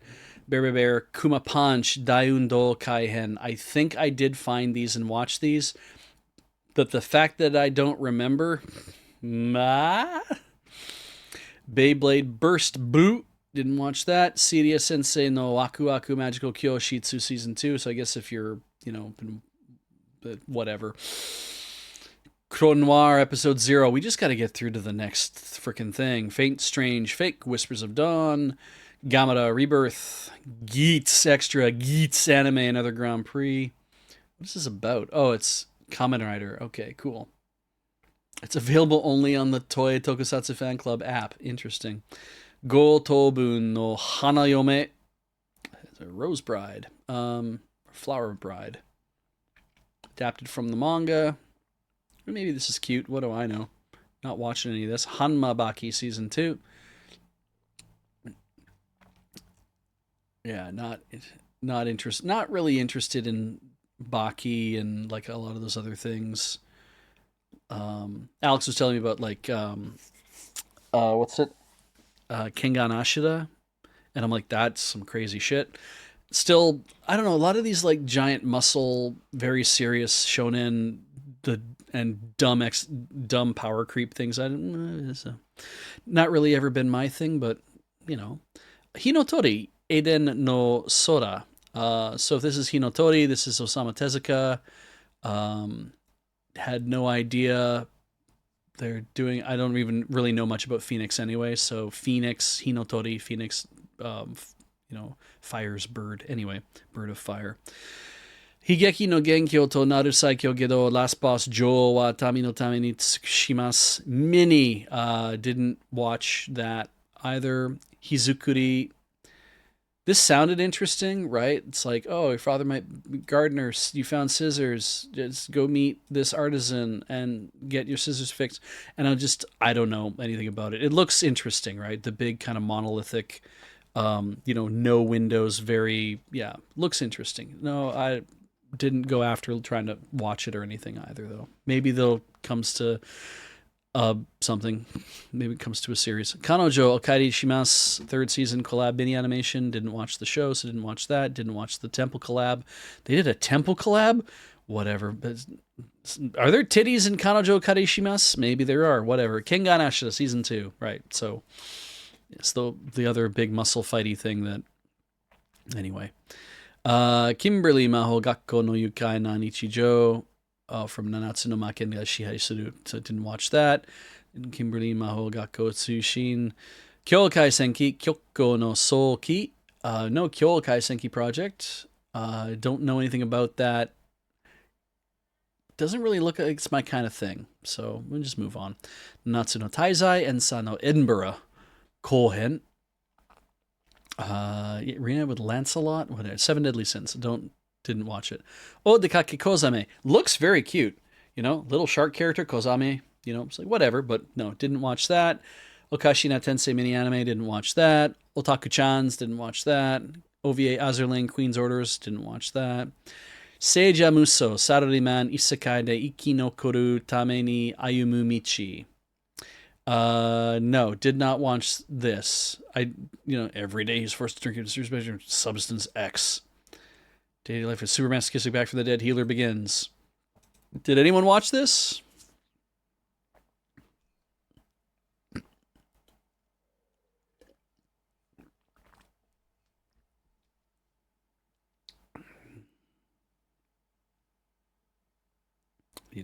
Need to tell Heather to not get something from the store.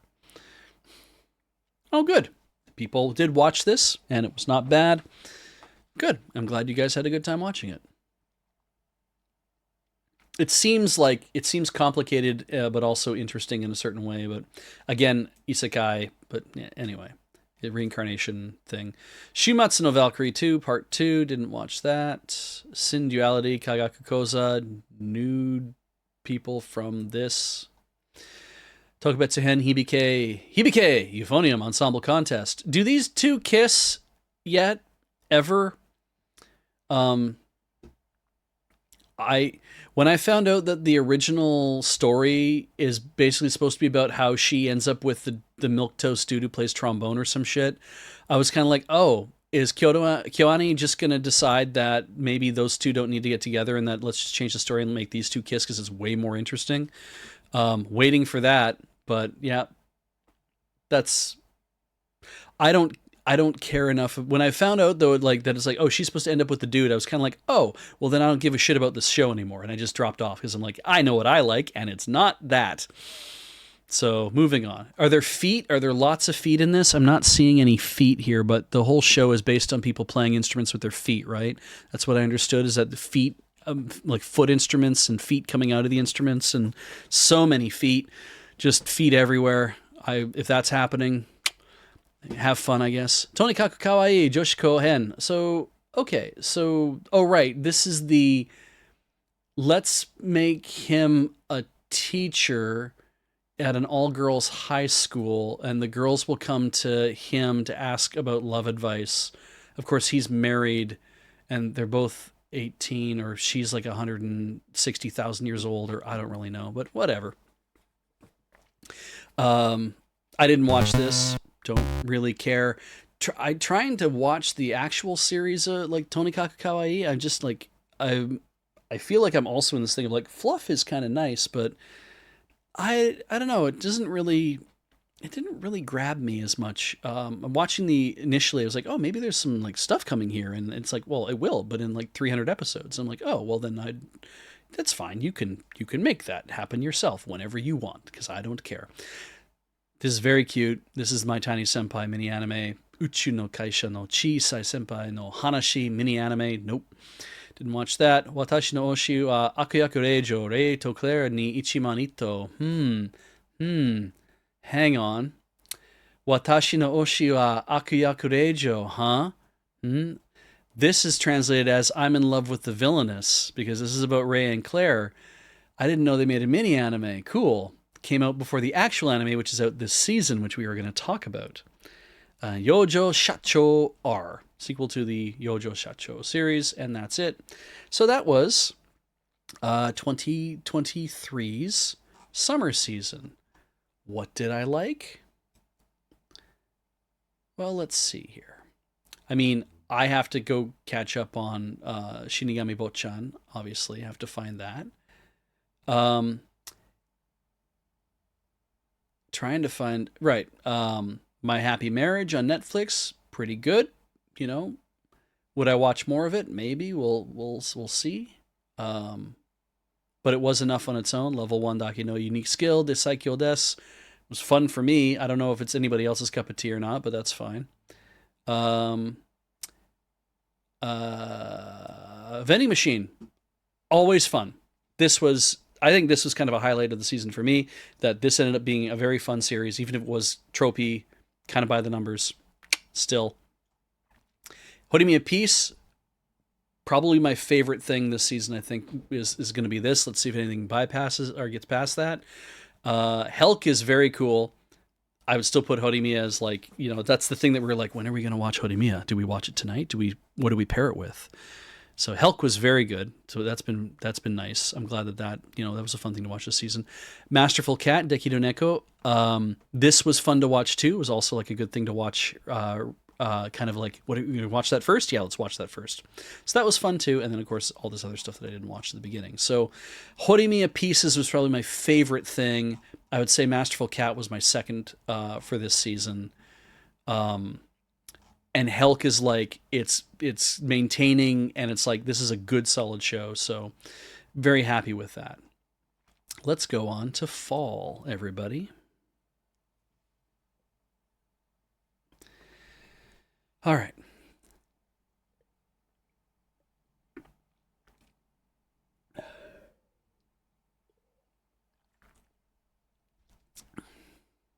"16-Bit Sensation, Another Layer." Konoha Sato is an illustrator that loves beautiful girls and bishoujo games. Her dream is to become a super popular illustrator, so she's working hard as a bishoujo game production company, but reality isn't that kind. With the golden age of social network games in full force, Konoha's company isn't doing too well, and she works as a sub-illustrator, spending her days painting the backs of random background characters. One day the owner of it... This is a very complicated introduction. One day the owner of a game shop gives her a classic bishoujo game. With all her excitement of the golden age of bishoujo game, she opens the package to Dokyusei. Classmates, and is enveloped by bright light. Konoha then realizes she just traveled back in time. She ends up in the year 1992. Oh, no. No, I don't think I'm going to watch this. It's the dawn of the Shoujo game era. Konoha ends up working at a company called Alcohol Soft. She'll be able to think about, draw, and create all the beautiful girls she's ever wanted. Story about a girl and her overwhelming love of beautiful girls. Now let's begin. Definitely this kind of thing of like, I want to have a good life making the amazing thing, but there's no room to do that anymore in our current working environment. If only I could go back in time 30 years so that I could actually get a decent fucking job. Put me in the bubble, that would be even better, so that I can definitely actually afford a place to live. So, yeah. There are so many events people are going to ask why she didn't prevent. Yeah, Gekyoru, that's a good point. You know. So anyway, I'm not going to watch this. You're going to be... I just let you know, everybody, because the new season has technically already started, I went through the list and I've already marked the things that I'm watching this season. So if you are seeing a thing and you're like, you should definitely watch this, then feel free to point it out to me, and I might just say I'm not going to watch it. But that's okay. So let's move forward. Arknights, Furukumori Kairimichi. This is Arknights, right? This is based on a video game? It's a sequel to Arknights Reime Zenso. I'm not going to watch this because I'm not watching... I don't know anything about Arknights. I thought it was a video game. Maybe it is still a video game. Mobile game. Great. Please enjoy it if it is your jam. Atarashi Joshi wa Dotenen. The description that they give it here does not make it sound as interesting as the description they have that the TVDB has. And I was like, it's okay, different. After his power-tripping boss broke his spirit and his health, Momose leaves his job for a new job in sales and advertising agency. See, right? Oh, okay, that's advertising. However, on the very first day of his new job, Momose is unable to move due to a stomachache caused by his past traumas. What should I do if my new boss also abuses his power? That's when his new boss, Shirosaki, takes him out to see clients. Just what exactly is Shirosaki going to do? It sounds like this is a story where the boss is a weird kind of guy and is very unpredictable, and therefore the other dude is like, oh, okay, like I don't really know what's going on, and I'm scared of working because I had the shit kicked out of me at my old job, and now I'm just kind of tsukomi to his bokeh, and I'm like, yeah, okay, that's fine. Let's see what happens. Looks like 4 men in a working environment. I don't know if they kiss. Maybe they don't even have to, right? That would be a bit of a stretch. Moving on. I'm going to watch it, though. B Project, Netsuretsu Love... I mean, okay, password lost, here I am. Is this going to be boys' love, right? I was like, maybe? I don't know. It certainly has the feel from the character design that I'm like, if their hands were twice as big as their heads, then it definitely would be. But, yeah, it's like, maybe there'll be hints, maybe there's subtext. I mean, shit that, all sorts of Yuri bait stuff gets published all the time by any sort of company. So maybe we have some yaoi bait. I don't know. I'm sure that people will be making all sorts of... If this catches on as a series, then people will draw something about it. I've read many a manga that is about that kind of thing too. It could be a man's romance, Gekyoru. Let's see here. No sequel to B Project something or other. I'm not watching this because I haven't watched the other thing. Also, I wouldn't have watched the other thing. Beyblade X. Beyblades are still a thing, everybody. Please watch Beyblades, I guess. It's a sport. Super Accelerated Extreme Beyblade runs through a new era. Bikkurimen. A new anime featuring characters from Lotte's Bikkuriman chocolate wafer snacks. You know what? It's a dumb premise, but I'm still not gonna watch it. Bokura no Ameiro Protocol. Okay, what do we got going on? Everyone's got a microphone on. Is this a death game? Let's see. The story centers on Shun Tokinoya, a second-year high school student, should be there, living with his mother and younger sister. After his father's death in an accident, his sister's injury, he quit the game he was passionate about and now works in an esports cafe called Fox One. Okay, esports, yes. He spends all his time studying and working part-time while hanging out with his childhood gaming friends. Suddenly he learns that Fox One has a huge amount of debts. In order to repay the debts, we have to save the orphanage. Shun and his friends aim to win the Zaxarion Championship and win the prize. Yes, win that and the prize money. With a sense of guilt, Shun jumps back into the world of online games, encouraged by Bakuretsu-kun, who used to play the game with him. I'm not going to watch it. Kind of not my jam, so. Boukensha ni naritai to Miyaku ni deteita musume ga S rank ni natteta. The young adventurer Belgrieve, that would be the redhead right here, retires to a quieter life after losing his leg to a beast. So he was young, he is older now. While gathering herbs in the woods one day, he rescues an abandoned child. We're just going to point all that out right now. Man, we didn't find that out until later in the manga. Angeline trains with her father and later achieves S rank in the capital's adventurer guild. 5 years later, she decides to return home. Will Belgrieve get another chance of being an adventurer? Will Angeline return home unscathed? This is not a great description of what's going on. Because I remember in the manga, because I've been reading the manga, that he would like her to come home, and she really wants to come home because she loves her dad so much. It's very cute. And he's technically E rank. And yeah, she can never really find the time to come home. She travels with the two people in her party, the two girls in her party. They keep finding other things to do. They have to do other stuff because she's so strong. And it's adventure and fantasy. This sums it up. This is not a comedy. There's no sort of romance thing. There's no sort of like other stuff going on there. It is literally just like this is an adventure fantasy thing. And I guess they maybe decide that we better focus on trying to tell the stories where she does manage to come home or something else. I don't really get it. I am going to watch it to see what the adaptation is like.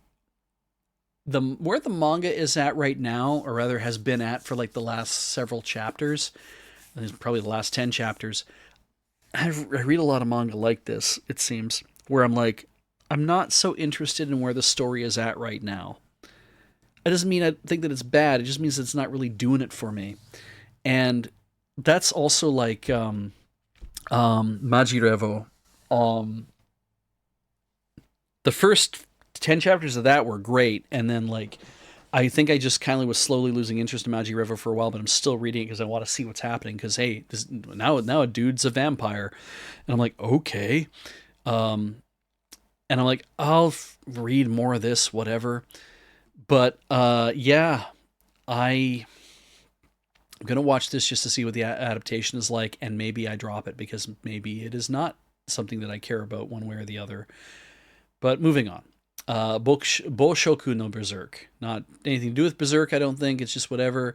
I see boobs. Fate Graphite was born into a world where magical skills shape your destiny. His skill is gluttony, a seemingly useless curse of ending a hunger that has left him shunned and looked down upon. Till one day after he takes the life of a thief, he eats him. His true power awakens. He can devour the skill of anyone he kills to feed his appetite. Will he learn to control this gruesome ability for the better? Maybe. Good luck, folks. Not really interested. Bullbuster. Hey, anybody ever watch Die Guard?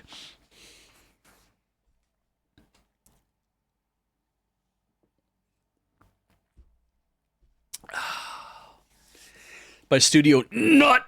Mysterious creatures have been terrorizing an island, forcing locals to flee their once thriving home. With government funds lacking for monster eradication, Tajima purchases the only construction company left and transforms it for the task. Thankfully, the brilliant Tetsuro Okino and his new robot, Bullbuster, come to their aid, but the team is on a tight budget. Can they save the island? I can't wait to watch this. I love the idea of we don't have enough money to make this work, but we have to make this robot like fight this thing. I don't know, like I'm like, god damn, like I liked Die Guard. I did not watch Die Guard right away. I have the DVDs up on my shelf because I really ended up enjoying it. I'm like, I will actually buy the DVDs for this. Why not? It's a dumb idea at this point because having like DVDs are so low res compared to what we get these days, but I'm keen for this. I hope it's going to be funny. The colorful nature of it and the interesting character art. I'm like, I think this is going to be pretty fun. And normally I won't do a mecha shows, it seems, but this is one that kind of has my interest. I can't wait to see what happens. So 12 episodes. Let's see what goes on. Butta no liver wa kanetsushiro. It's pig liver. Butta no liver. An unappealing otaku awakens in the body of a pig. We're doing this. After he passes out while eating raw pig liver, Pig finds himself in the company of Jess, an innocent girl who can read people's minds. She accepts him despite his boorish thoughts, although she does plan to eat him. So this is probably like the unappealing guy that's in all of in all the hentai manga that's meant to make you feel bad about yourself. Whatever. Anyway, she does plan to eat him. When Jess is in danger of coming to a dark destiny, can Pig save her using his quick wits, wisdom, and refined sense of smell? Have fun. If it's good, have a fun, I guess. Captain Tsubasa, Season 2, Junior Youth Hen. Not my thing. Even if I went back and watched the other one, sports anime generally bounces off me, but hopefully people will like Captain Tsubasa. They tend to. Dead Mount Death Play Part 2. Didn't watch the first cour. Don't care about this one then. Moving on. Dog Signal. A dog trainer is a job that connects dogs and people. An indecisive young man, Miyu Samada, meets Shinichiro Niwa, a miracle-working dog trainer, while walking the dog of his ex-girlfriend. The accidental encounter will greatly change Miyu's life. This is a story about the growth of a new dog trainer. Ah, yes, that kind of thing. I guess I'm not going to watch this. I'm sure it'll be cute. Maybe the dogs will be cute. There'll be lots of stuff going on. I'm not that interested. Boy, there is something about this artwork, though. Like, I get like gravitation vibes off this. I'm just like, maybe this is the slice of life dog training thing, where it turns out that also these two boys fall in love with each other. I guess, yeah. There's some yaoi hands going on here, right? Like, so we'll see what happens. Moving on. Boy, that's great. Dr. Stone New World Part 2. I will eventually watch this, I'm sure. Dr. Stone's been hard for me because I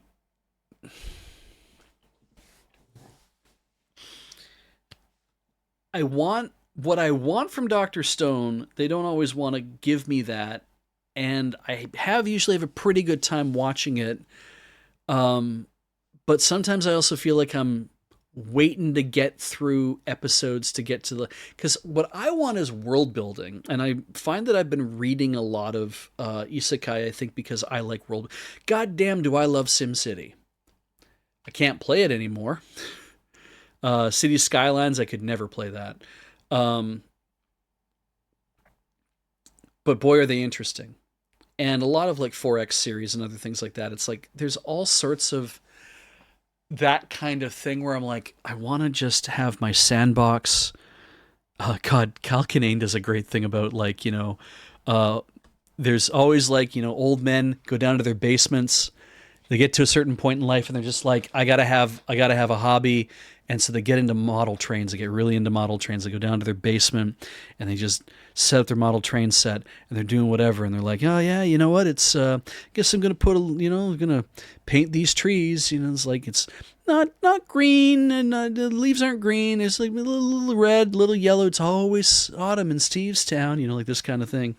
And, and there's some other stuff too. Great set that he did. It's a great album. I think it's the Trampoline in a Ditch album. Anyway, there's that idea of that kind of control where it's a singular person control. There's no battle. There's no conflict. It is you developing the environment in the way that lets you kind of express yourself in that way. I don't want to play a lot. Like I played a little Civilization Revolution on my phone, but I never played full on Civ.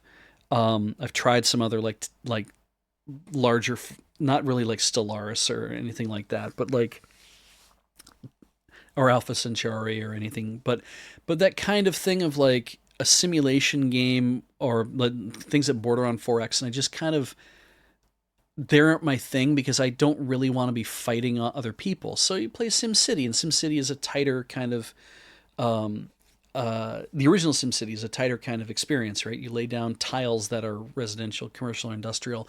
And then when I found out that the whole uh, system was messed up because of how the algorithm that they wrote or whatever messed up the whole demand cycle on the RCI demand cycle, got all messed up. I was kind of like, I can't play the original SimCity because then I have no way of knowing. And Uranus says, and then you activate tornadoes. It's like, no, no. You see, I turn off all the disasters in my town, and I give myself $16 million at the beginning, and then I like um, I edit the SimCity 2000. I edit the environment so that I have a giant berm along one side of the city, and all it is just water along there, and then on this berm, and then I just set hydroelectric along the whole thing. And like, great, I've got like a 6 tile wide, uh, you know, hill essentially with a highway that kind of goes out of town.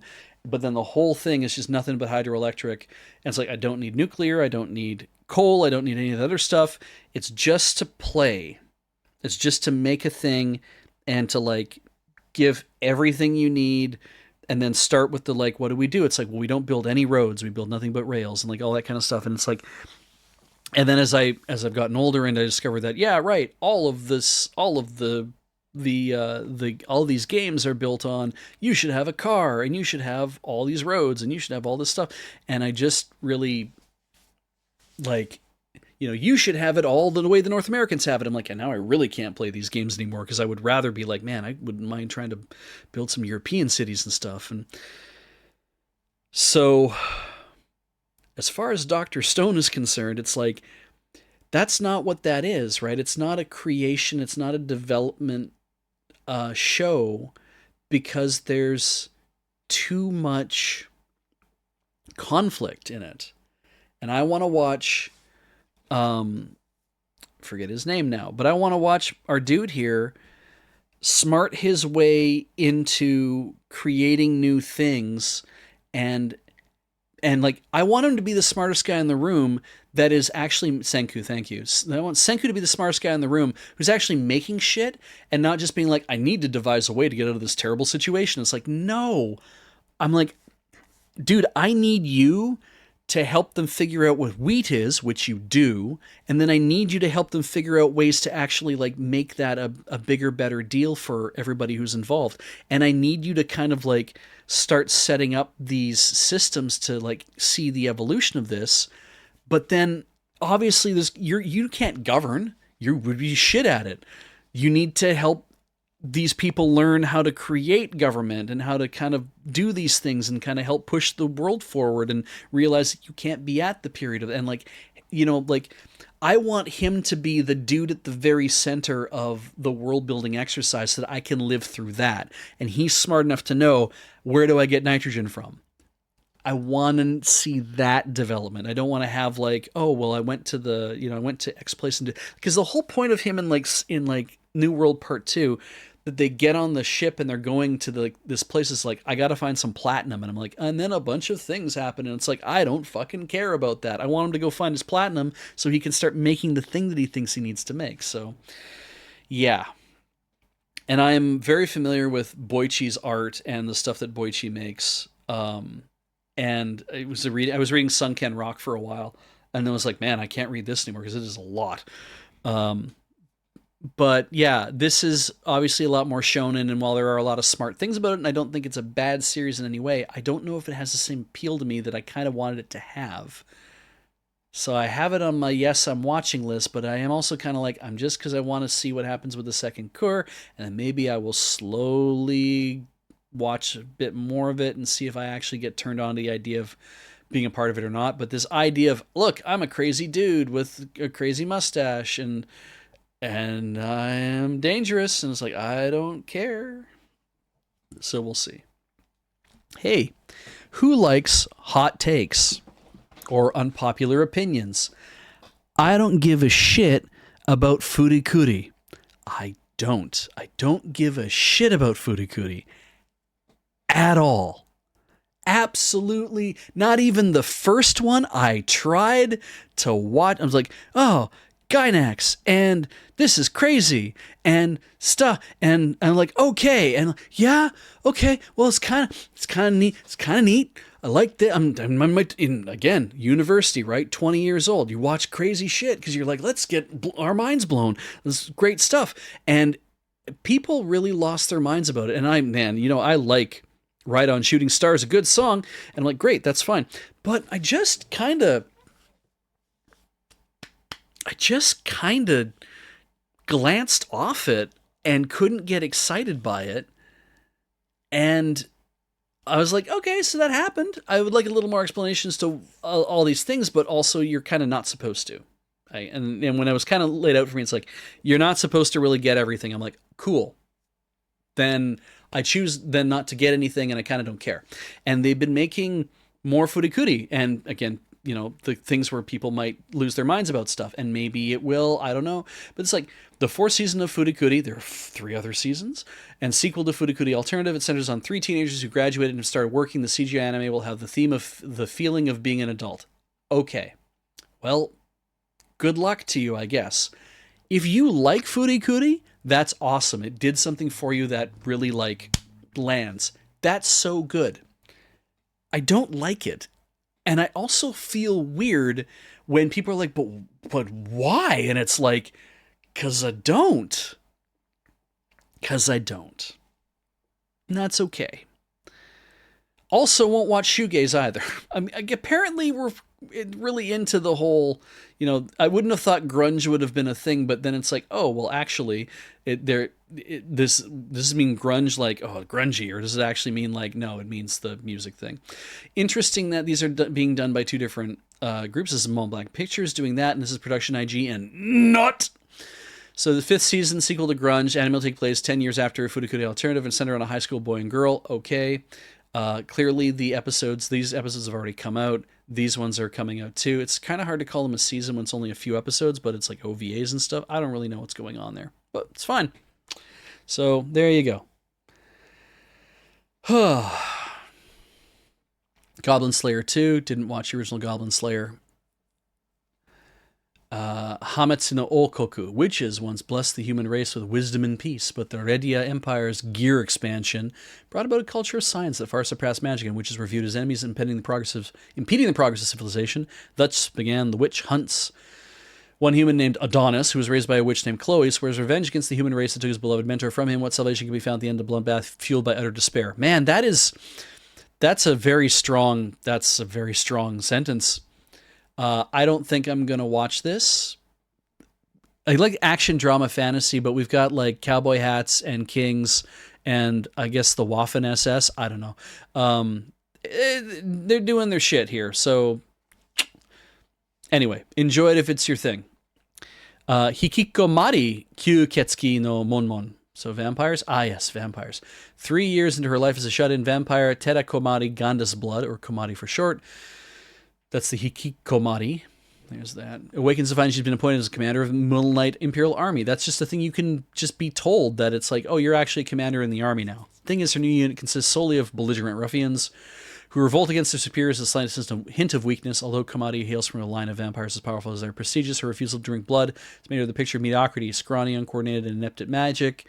With the odds stacked against her, will the help of her trusty and slightly infatuated maid Vil be enough for this recluse to blunder away to success, or will Komari rule the day when she ever left the safety of her room? I don't know, and I won't know.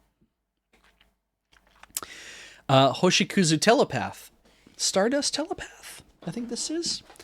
Boy, I think I've seen this show up on Dynasty Scans, and I haven't read it, because I didn't think it was going to be my thing, but I put it down in my maybe column because I'm like, well, I think maybe I will watch an episode of it and just see 1 or 2 episodes and see what it's like. Konohoshi Umika is a high schooler who's very bad at communicating with others, feeling almost like an alien trapped on Earth with nowhere to belong. One day she meets a girl who comes to be an actual alien. Okay. And yes, Septile Solar Bean finds the answer. It's also definitely Yuri. And like, yes, that's why I decided I would probably watch this. Oh, is this the one where they're building rockets? Oh, I like this. I am reading this one. Oh, it's really good. Yes. Oh, yeah. Okay, good. Yeah, I can't wait. Okay, I'm looking forward to this. The I guess I was concentrating so much on the hair, the gradients in the hair, and great, everyone's got gradients in the hair, it seems. I didn't realize that this is the rocketry one. Oh, yeah, this is fun. I like this. So, yeah, all right. It's an interesting thing. It's the cute girls doing fun things, but whatever. Hypnosis Mike Division Rap Battle Rhyme Anima Plus. I didn't watch the original. Um, Please enjoy the second one, I guess. It is depicted it was set after the second division rap battle. Okay. Kage no Jitsuryokusha ni Naritakute. Second season. I didn't watch the first season, so I will probably not be watching this one either, but there is that. Lamina says I should watch Shadow. Oh, it's a comedy fantasy as well, is it? Man, there's just so much about it where I'm like seeing some of the things. The lawless city, the blood queen can draw blood. The vampires slumbered in her coffins, and it's like, I don't really know about all that, but hey, action comedy fantasy. I'm not great with vampires generally, and I don't know if there are vampires in this, but like the blood queen, vampire slips. Oh yeah, there's a vampire, right? Okay, but anyway, Kami Adabi, the ultimate battle royale. I would just drop out there. But anyway, the ultimate battle royale for divinity has begun. High schools must use their unique powers to compete against each other for the coveted title of God. You can just be God at the end of high school. But as each brawl becomes more vicious than the last, alliances are formed and betrayals take place. Who will emerge victorious and claim their godly throne? Don't like battle royales generally, and I don't think I like the idea that just it's going to get more and more vicious and violent and whatever else is going on. So I'm going to just not... It is an interesting art style, I'll say that, but I just don't think I'm going to be into it. So, Kami no Hashi Ron no Kindan Suiri. Ron Kaminohashi was once regarded as a genius at the top detective training academy. Where they have the detective training academies, and they have like all the 30 or 40 different ones. You have to write exams to go to them, and you have to there's it's like national exams that you have to take, and there's like 10,000 kids in Japan all trained to be top detectives because they all in their own little towns that they're in. They all end up being the ones who figure out all the murders that happen in every single town, and the chief of police in the area gets really angry at them because it's like, no, we're supposed to solve the crimes. And it's like, oh, but it's always a 10-year-old who figures the shit out. And you just end up at a detective training academy. But hey, I will take another detective anime. But after a fatal mistake, he was expelled and forbidden to become a detective. Years later, police officer Totomaru Ishiki knocks on Ron's door seeking help on a serial murder case. He finds Ron, now a messy-haired recluse, who agrees. Together, this mismatched detective team begins solving their first mystery. I am waiting to watch this. Jesus, really, Gibbous? Really? I read this series for a bit, and then suddenly it was about Sherlock Holmes versus Moriarty. It didn't need that. Fuck. I don't want to do this again. I don't... Okay, I'm going to watch it, because if it's fun, then great. And if it gets right into the Sherlock Holmes and Moriarty thing, like real fast, then maybe I won't care. I just realized there's a dude standing here who's just a ghost. Neat. Didn't see him before. Anyway, we'll see what happens. Titties, season 2. Kanojo mo Kanojo, second season.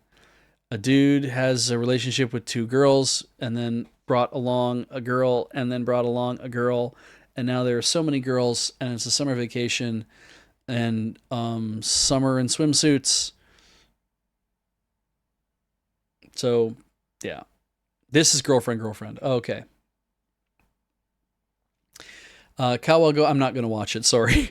Kawagoe Boys Sing. The story is about the Kawagoe School Boys Choir Club and their instructor and a former orchestra conductor named Haruo Hibiki.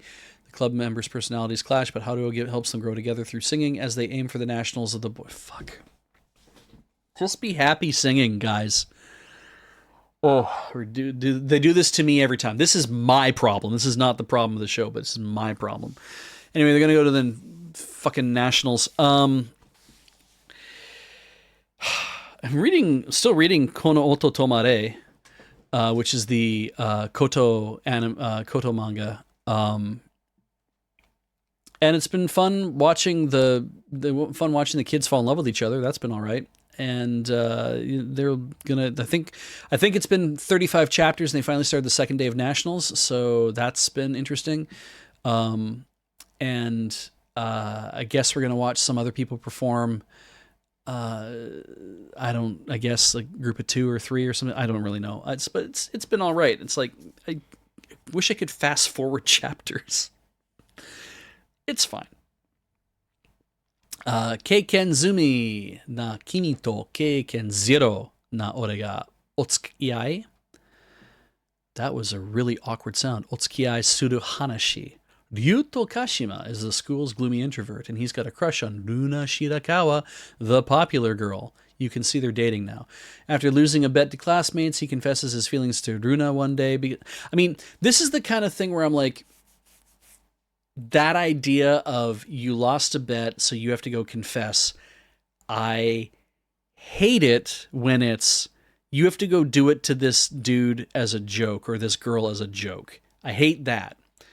But I like the thing of, you lost the bet. So now you need to confess your actual real goddamn feelings to the girl that you like and risk it all.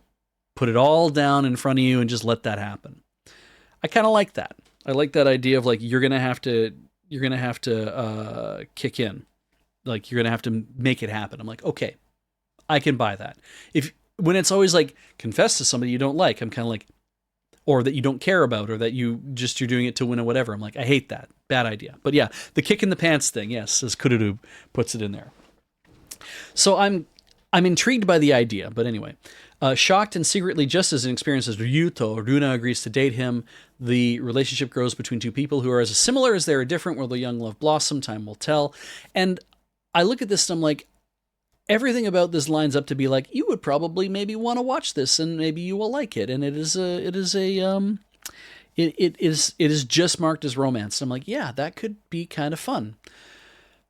But I don't know what it is. Like I look at it and I'm reading the thing. And I'm just like, I don't know if I'll care enough. Like the last few romance ones, like it's Horimiya, as much as it is a comedy, it is also a really fun romance.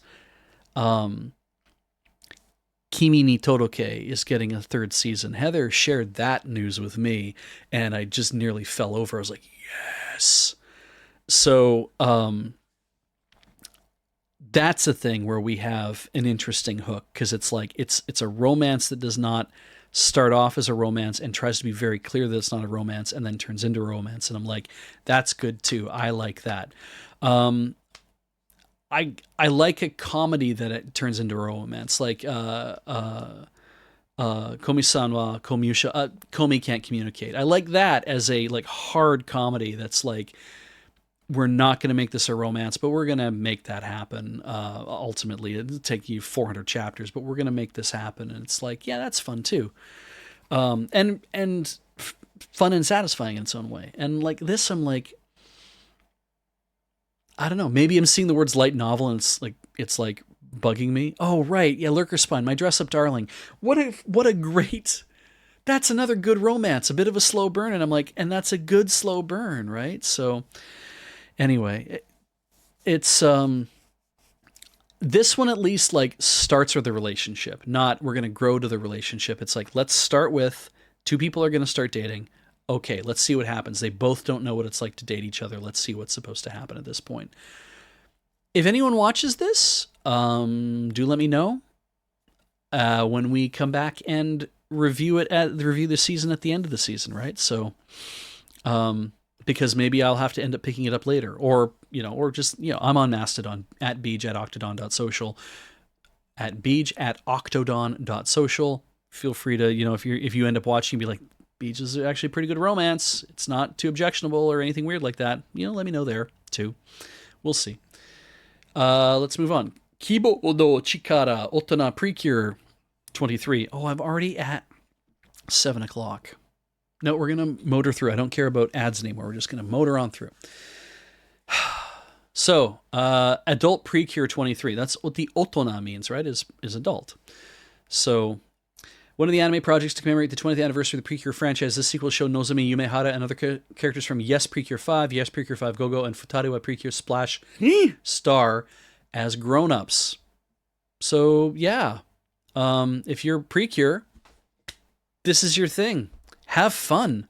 I kind of feel this is a cool idea, right? We don't get a lot of the whole what happens to magical girls when they grow up.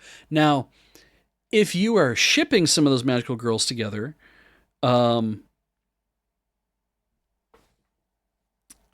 maybe they don't end up dating, and that would be disappointing. But whatever. Maybe this is fun. Please enjoy Precure. I've never seen it, so I don't know. Kikansha no Maho wa Tokubetsu desu. Shadow Realms have ravaged the earth. Is that the name of the dude? Okay, maybe not.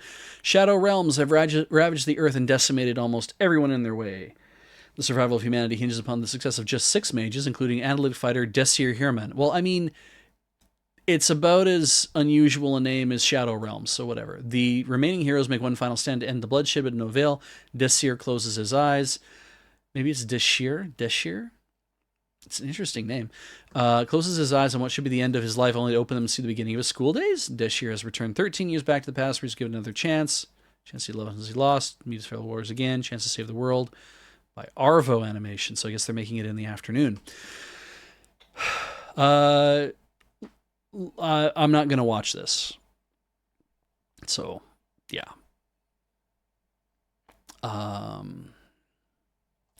The action adventure fantasy thing, I'm just not feeling it for me.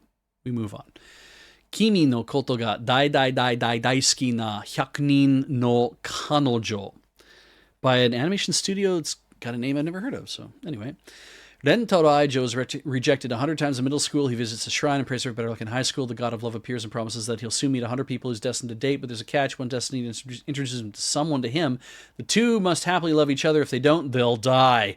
What will befall Rentaro and his 100 girlfriends in high school? That's a big ask, the god of love.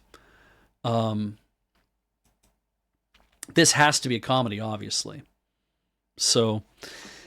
Oh, I see. God makes a clerical error and accidentally puts him down for 100 soulmates instead of having 100 dates. Okay.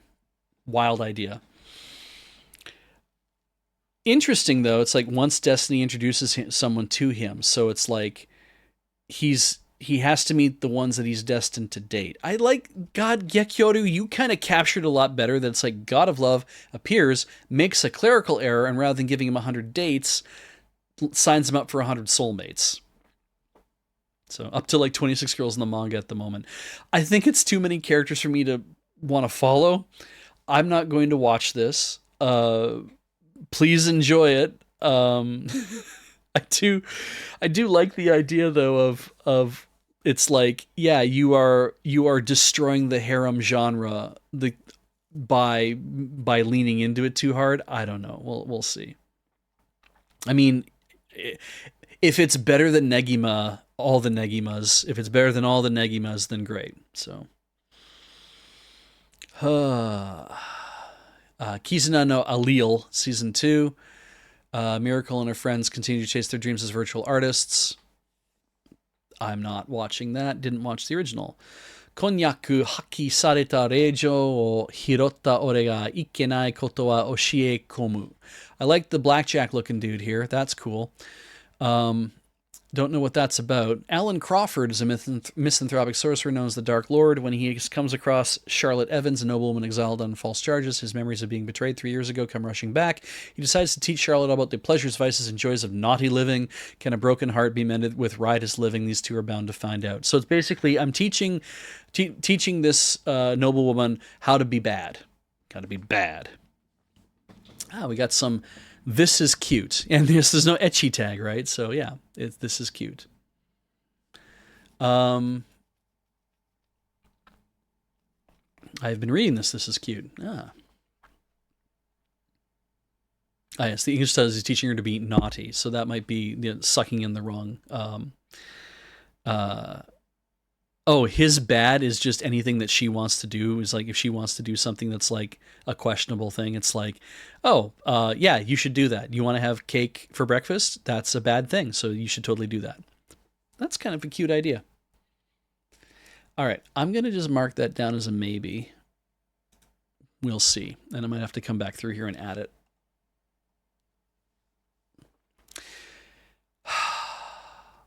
I forget what else is showing this season, but I want to introduce you to the thing I'm going to enjoy the most. I know it. I know it. I cannot wait to see the first episode of this. This is Kusuria no Hitorigoto, or The Apothecary Diaries. If you are not reading this manga, you might want to read this manga. I will describe this as a medical mystery procedural. It is it is really good. This is not an isekai. This is not, nobody has been reincarnated. There's not, she doesn't have mystical powers. The only power she has is she's eaten so many herbs and medicines that she's effectively poisoned herself so much that she just doesn't die when she eats most poisons now. It's kind of her big giveaways, but it doesn't really matter. So Mao Mao, for lack of a better name, because Mao Mao is just kind of what you would call a cat, and that's because she was born in a brothel, and she was raised by her father, who was an apothecary. So let's just read the description. Mao Mao lived a peaceful life with her apothecary father until one day she sold as a lowly servant to the emperor's palace, but she wasn't meant for a compliant life among royalty. So when imperial heirs fall ill, she decides to step in and find a cure. And literally, this is like, I don't know if anyone is familiar with Raise the Red Lantern or those kind of things. It's like, this is China. It's meant to give off that vibe, right? And there are, the emperor has 4 wives who live in different palaces. And so he is trying to mate with all of them so he can have heirs, obviously. And that's what we mean, is that the little babies fall ill. She decides to step in and find a cure. This catches the eye of Jinshi, a handsome palace official who promotes her. Now she's making a name for herself solving medical mysteries. This is a really great way to sum it up. It is like, okay, so she has so much attitude for somebody who, like, basically they probably would have killed her by now, kind of deal, but she's valuable, right? And she's trying to do her best to not catch anyone's attention. And of course she catches Jinshi's attention, and he's a eunuch who lives in the palace, and but he's fairly highly placed in the palace as well. And he's like, there's something about her that we have to be careful with, because man, she has knowledge and talents that nobody else have in the palace, and maybe we need to be a little more careful with letting her do whatever. God, there's things I want to tell you about her that I just endear me to her so much. I love that in the manga they dry her with cat ears all the time whenever if she's up to doing stuff, like, you know how they do that with characters when they want to doing a cute thing or whatever, drawing them in SD mode, and they give her cat ears. She's not dumb about where she lives. Like, she gets that her life is like Razor's Edge kind of thing. It's like, I'm living in this palace. If I screw up, I can be kicked out again, or I can go whatever, or I'll be put into terrible positions and having to do terrible things. She's not trying, but the thing is, she does not want to be noticed by anybody. She wants to be left alone, and she just wants to, like, you know, work with herbs and work with medicines and just kind of like do this stuff. And as Septel Solarbean says, this features a particularly clever heroine, and that's right. She's smart, and it's so fun watching her work. She's not smart where she's like drawing stuff out of the air, and she's not like, you know, I'm going to walk into a room and I'm going to look at somebody's, like, there's no kind of Sherlock Holmesy kind of thing of like, oh yes, I can see that you are a left-handed stonemason and you did it, thing I read recently. But she can walk into a room and be like, something is weird about the way this room smells. What is that? And then realizes later on, she's like, I've got it. I know what that is. Oh, wait. And when I put that together with these 2 other things that I saw, I get this now. Right. Is she like Sacrificial Princess sassy? Kind of. She's soft spoken in the manga. She gives sass to Jinshi quite a bit. But she's also trying to be careful. And she realizes that, like, but she also doesn't feel like she belongs here. and doesn't want to belong here, but also feels like she's just gonna, if the more people that get interested in her, the bigger of a target she is for like being made to do stuff. um you should read this. Like, you should read this. It's really good. But if you want to hold off to watch it, like, the trailer's beautiful, and I'm just like, man, if it's gonna look this good through the whole series, I am here for this. I am super excited to watch this season. So I'm gonna make Heather watch an episode with me in 15 days. It's coming out so late, and I hope to hell that we are not just getting like a 12 episode piece out of this. I hope that we are getting 2 or 3 core out of this. This is my thing that I'm most excited to read. It seems like every time new chapters show up, I'm like, yes, I can't wait to read another one of these. And sometimes the chapters feel a little short, but yeah. Oh, also, there's 2 scanlations of this because there are 2 different series of this. It's a light novel after all, so there's 2 manga adaptations. This looks like it's the adaptation of where Mao Mao is drawn to be a lot younger, even though she's the same age as she is in both mangas. In the one where she's drawn to look a little bit older, I'm reading that one now too, and it is an interesting adaptation as well. It's good. I like them both. I like the one that's further along a lot more, but reading the other one after I've read like a lot of this one, going back and reading the other one is like catching you up with some of the original story, and also getting a sense of like, here's another way to kind of approach this, and how the look of Mao Mao and stuff like that. And I'm like, yeah, right, because when it comes right down to it, when you're writing about somebody, if you don't have an illustration of it, you just have to come up with the idea. I've never read the novel Rourke. Anybody read the novel? Let Rourke know if they should read that or the manga first. I've only read the manga first. Let's move on. We have the time that we have. We got like a half hour left. I got to get through this. Mahotsukai no Yome Season 2 Part 2. Great. The second cour of Mahotsukai no Yome. This is more of the college arc. The Ancient Magus Bride. One of the shows where it's like, yeah, you were going to think that this is going to be a terrible idea for a show, and actually it's a lot of fun. It's a lot of fun, especially if you happen to like um, uh, the British Isles. They're really the whole like United Kingdom, or fucking include Ireland in this too. But like, if you like the stories of fairies and the folklore and everything of that region, this story leans into that quite a bit. The whole story does, and I think that's a very interesting thing. Anglo-Celtic Isles. That sounds great. Thank you, Rourke. So this is a lot of fun. I'm watching it, definitely. Because we have to watch more of it. Heather's watching it with me. Megumi no Daiko. So the Goddesses Daigo, Q Koku no Orange. We're hoping that this is a firefighting anime where somebody doesn't get their tits out every other episode. Toake Daigo burns with remarkable talent and unparalleled determination. Onoda Shun struggles against the walls blocking his own path. Nakamura Yuki hopes to become one of the few female members of the Special Rescue Corps known as Orange. When these three, and I hate that when this stuff happens, but I'm kind of like, well, I would like to see a firefighting anime. It might be fun. When these 3 young firefighters who share the goal of becoming members of Orange come together, the story of how Japan will one day be saved begins, and what looms before them is a crisis that endangers the entire country. So we're going to try watching this. We'll see what this is like. I don't know anything about it.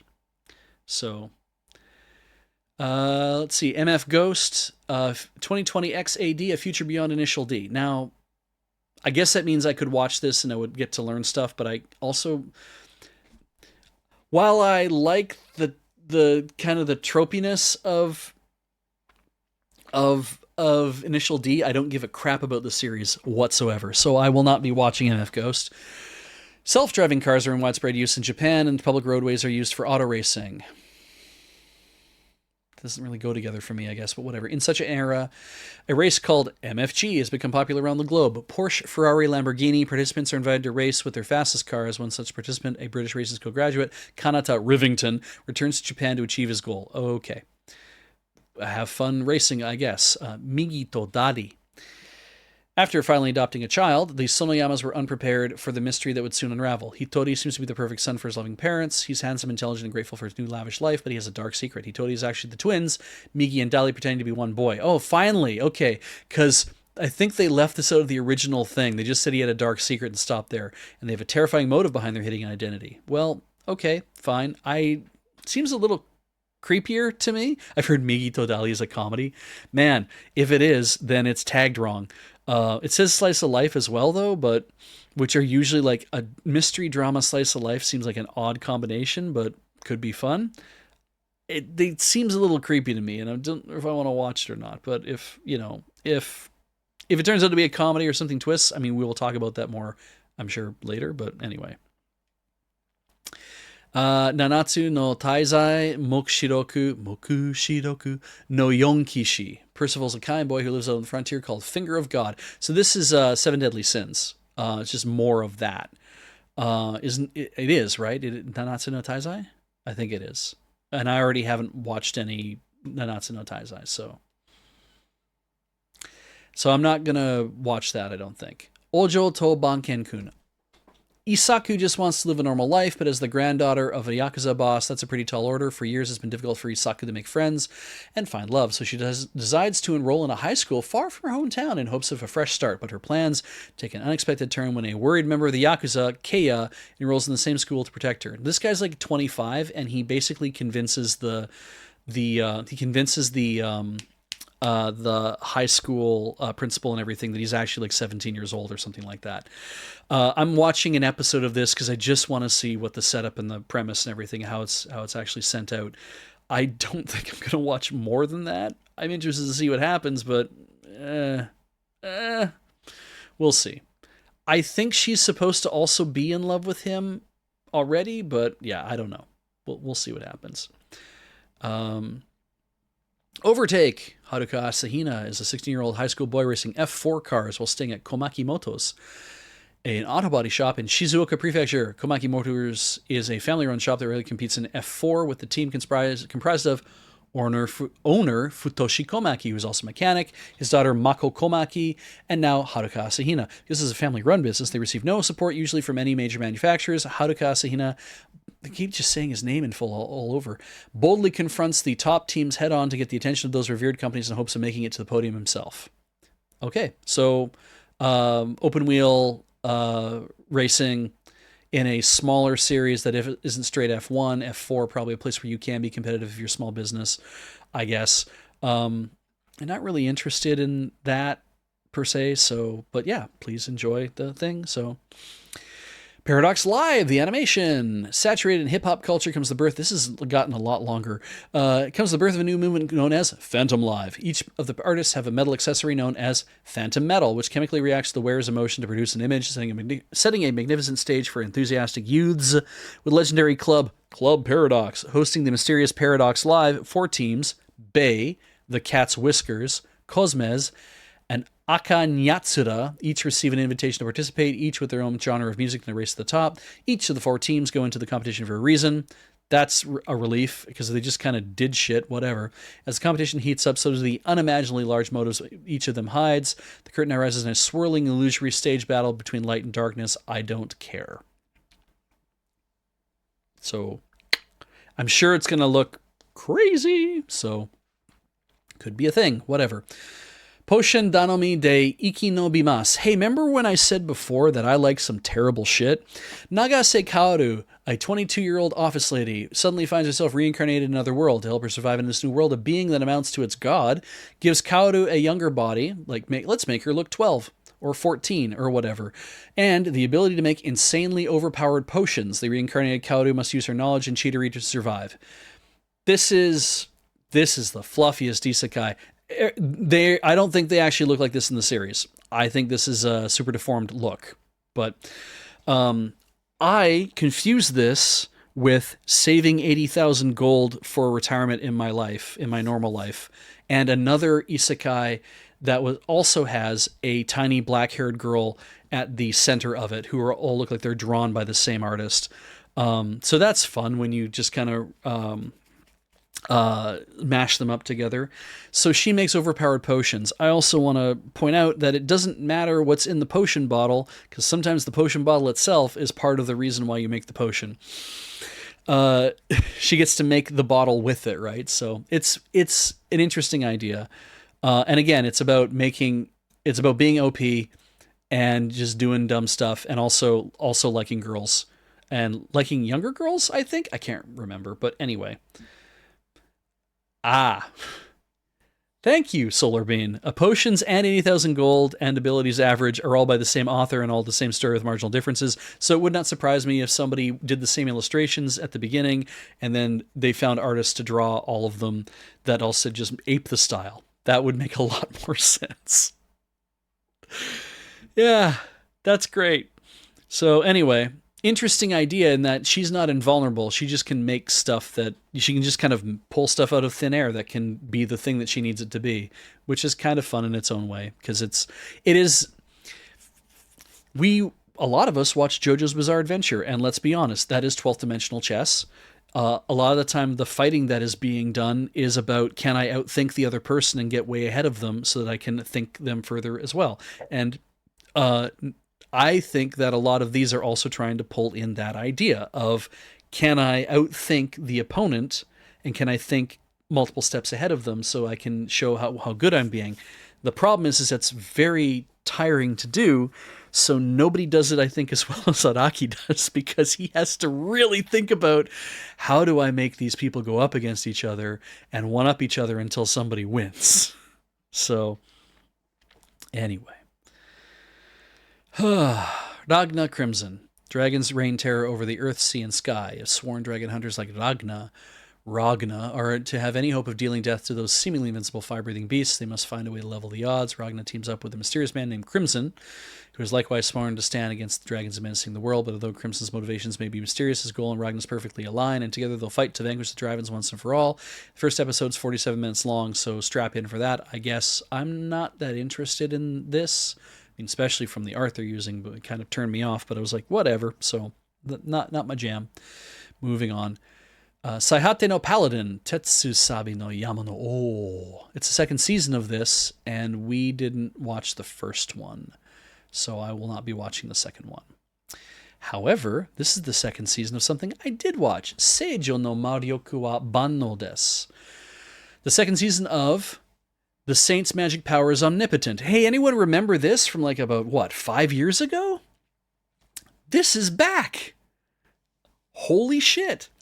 So, Paladin was a fun show. I will maybe keep it in mind. Let me just mark that as a thing. I'll come back and read the thing again maybe later, and we'll see what happens.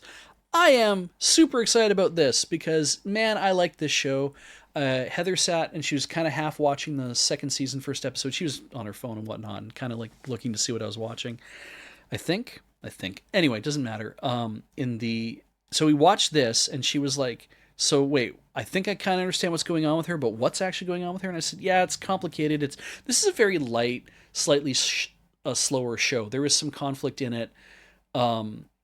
This is about the slightly older Sei, an office worker in her 20s, was suddenly summoned to another world as a saint. So she was summoned to this world, but she was summoned with another girl at the same time. And that girl, who was in high school and is like younger and prettier and more of an ingenue and bigger eyes and whatever else, she gets picked immediately by Prince Kyle. That's like, yes, you are the saint. And he pulls her away and is like, yes, we have found the saint, and the saint will protect us. And Sei, on the other hand, is like, sorry, what? What the fuck happened? What happened? Why am I here? And then they start talking to her and being like, hey, so normally what happens is like we have saints show up in our own world, but when things get too bad, we then have to summon a saint if a saint doesn't show up if things get too bad. So that's what we're doing. And she's like, cool. And you're sending me back because clearly you have your saint. It's like, well, maybe what happened is that things are getting so bad that we have two saints. And she's like, is that a fact? I don't give a damn, send me back. And they're like, well, we don't really know what we're going to do with you, and we're not really going to say that we can't, but it's clearly implied that we can't. And the first season's really good. Just go watch it. Please, at least go watch the first episode of it and see if it kind of establishes for you. It's paced really good, I think, because it's light. It's not a dangerous show. Like, she's not immediately plunged in danger or anything else. But so we watched the first episode of the first season. Like, it's been a while since I've seen it, and so you get to see what's happening and what Sei is capable of doing because clearly if she's not the saint, what is she actually able to do? Well, she starts working at this medicinal plant research institute. Yeah, and I'm just like, it's very interesting, and there's a love story that comes with it. And so, yeah, I liked this. I'm really happy it's back, and it's been years since it was on the air, so I don't know why they decided to bring it back. Maybe they're waiting for the manga to catch up. Maybe it sells really well. Like, I don't know, but I'm glad they're bringing it back. Shangri-La Frontier. When was the last time I played a game that wasn't crap? This is a world in the near future where games that use display screens are classified as retro. Anything that can't keep up with state-of-the-art VR technology is called a crap game, and you can see a large number of crap games coming out. Those who devote their lives to clearing these games are called crap game hunters, and Rakudo Hizutome is one of them. The game he's chosen to tackle next is Shangri-La Frontier, a god-tier game that with a total of 30 million players, online friends, expansive world, encounters with rivals. These are changing Rakudo and all the other players' fates. The best game adventure tale told by the strongest crap game player begins now. So if it's not VR, then it's a crap game. So therefore, this is all games that are happening on display screens, so it's not a VR MMO thing where you plug yourself in and make stuff happen. I will guess that this is probably going to be funny. It's going to be wild and goofy and different. Look, there's a dragon that's been already cut in half, I guess. I just kind of I'm not interested in tackling it, so I'm not going to. This surprised the hell out of me. Shy. On the brink of a third world war. What? They don't talk about that in the first episode. Superheroes appeared on Earth. Gifted with powers, their appearance brings peace to the world. The heroes each selected a country in which they would reside, serve, and protect its citizens. That's not really made clear in the first episode either. Shai is Japan's hero, endowed with super strength. It's also not really made clear in the first episode. Her most daunting enemy yet? Crippling shyness. Joins Shai and her super friends as she defends Earth and gains confidence. Now, you might be like, well, that sounds like a great comedy. And it's kind of not. It is a little more dramatic than that. This is Shai here. And they wear these bracelets, and when they go with the bracelets, they transform. It feels a little different than, like, Heather and I were saying, it has kind of that bit of a Tiger and Bunny feel, that it's like people can be heroes, but they not always the most appropriate feeling hero people end up being heroes. And I read the manga. I read part of the manga for this. I read about 3 or 4 chapters on Dynasty Scans, and I just kind of was like, okay, but I don't think I want to read anymore. I think I'm kind of uninterested and drop out or whatever, because it wasn't really like grabbing me. The first chapters certainly did, but the ones after was kind of like, I don't really know. So this is my chance to actually engage with the story again, which is why I'm excited to watch it, because I'm like, I didn't expect anyone would give a shit about this. So what a cool idea. Is it any different than Boku no Hero Academia? Yeah, I don't like My Hero Academia. I like this. That's how it's different. I read a few chapters. I think I watched a couple episodes or whatever of My Hero Academia. I don't feel from that. And then there's like big institutions, and there's a big institution in this too. I'm just kind of like, I don't know, man. This is really... I think this is meant to be more about Shai and about the fact that, yeah, she is Shai. That's her name of her as a hero, but that's also what her big problem is. And I mean, that's part of the thing about writing good heroes, I think, is that you have to give them more humanity to make them more interesting. And that's her thing, is it's like she can't stand on stage and talk to people through a microphone. She just can't, talking to people is really, really hard for her. But it's endearing. I mean, you have that kind of that moe thing of like, oh, I want to protect the hero kind of feel, right? It's interesting. Yeah, I'm eager to watch more episodes. Soso no Frieren. Okay, I'm gonna watch this because at MagicCon, somebody did recommend maybe you should watch this, and described it to me. I'm like, okay, I think I will get in on this. The adventure is over, but life goes on for an elf mage just beginning to learn what living is all about. Elf mage Frieren, I'm assuming that's her, I haven't watched an episode yet, and her courageous fellow adventurers have defeated the Demon King and brought peace to the land, but Frieren will long outlive the rest of her former party. How will she come to understand what life means to the people around her? Decades after the victory, the funeral of one of her friends confronts... At the funeral of one, her friends confront Frieren with her own near immortality. Frieren sets out to fulfill the last wishes of her comrades and finds herself beginning a new adventure. So this is great. This is a hero story, but it's after Demon King, and it's about like an elf outliving the rest of the party, but she actually cares about those people. It's not like elves being like a remote or whatever. And as Skip Live says, this looks good if a bit melancholy, and it kind of catches me as that way too. But Solso no Frieren, I'm interested.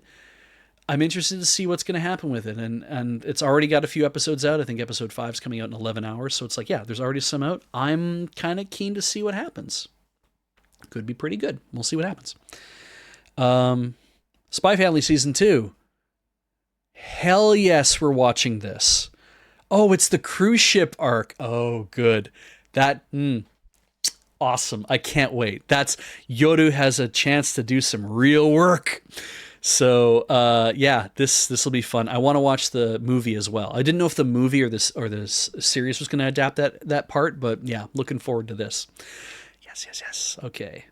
Tate no Yusha no Nariagari season 3. I dropped the Shield Hero, and so I don't care about this. So there we go. More Shield Hero, whatever. Tear Moon Teikoku Monogatari Dan Todai Kara Hajimaru Hime no Tensei Gyakuten Story. 20-year-old Princess Mia of the Tear Moon Empire, often scorned as the selfish princess, was executed by guillotine in rebellion. Next thing she knew, she woke in her own 12-year-old body with her own bloodstained diary that she kept before she was beheaded, sitting next to her pillow. That's nice to have diaries that can suck you back in time. Given a second chance at life, Mia decides to rebuild the empire for the sake of Tear Moon's future, to save the people from starvation, for all the soldiers who lost their lives in civil war? No! Everything she does in this life is for the sake of avoiding the guillotine. For me, it should be a piece of cake. Thus, the useless, cowardly, self-serving princess brings about miracle after miracle in a great struggle to save herself in this altered history fantasy. Okay. It sounds like it should be funny. Maybe. It's not tagged to be funny. Okay. I kind of don't care. Oh, people are saying it was Spy Family tag Yuri. It wasn't tagged Yuri here. Anyway, Yuri's in the story. I kind of don't care about this. So, it's fine. That's have a time, I guess. It's got a Tear Moon is a very, interesting thing. I don't know. It's not grabbing me. Anyway, moving on. The Idolmaster, Million Live. Mirai Kasuko wants to carry on a dream she has yet to see. Shizuka Mogami, who yearns to be an idol and is shaken. Tsubasa Ibuki does not know what she can be serious about. At 765 production, new idols gather and everyone's dreams will be brought into brilliance at the theater. Long-awaited anime of The Idolmaster, Million Live. Okay, there's that. Toaru Osa no VRMMO Katsu Doki. Hey, remember how I say I like crap? I don't think this is crap, actually. Tanaka Taichi is just an ordinary 38-year-old who enjoys video games. He starts a new virtual reality multiplayer game called One More Free Life Online, naming his character Earth. Unlike his fellow players, he decides to master the most menial skills in the game. He cooks. He cooks the finest meals, overbrews complicated potions, and hunts monsters with handmade weapons. His fantasy life begins. Now, that sounds really boring. The reason is because it is kind of a boring idea. He never establishes a harem in the game. He never has a party in the game. He'll team up with people from time to time, but just kind of like doesn't really do a thing. That's the a bird from later in the story. I think that's the fairy queen. Anyway, he meets people, interacts with them, and stuff happens. But mostly it's like, I play this VR MMO in my chair. I do this after work every day, or like for a couple days on weekends, and then I have to jack out at the end to go do the rest of my life. This is I like the manga. The manga's weird in that it's heavily self-narrated, because it has to be, because he's kind of always on his own. There's a lot of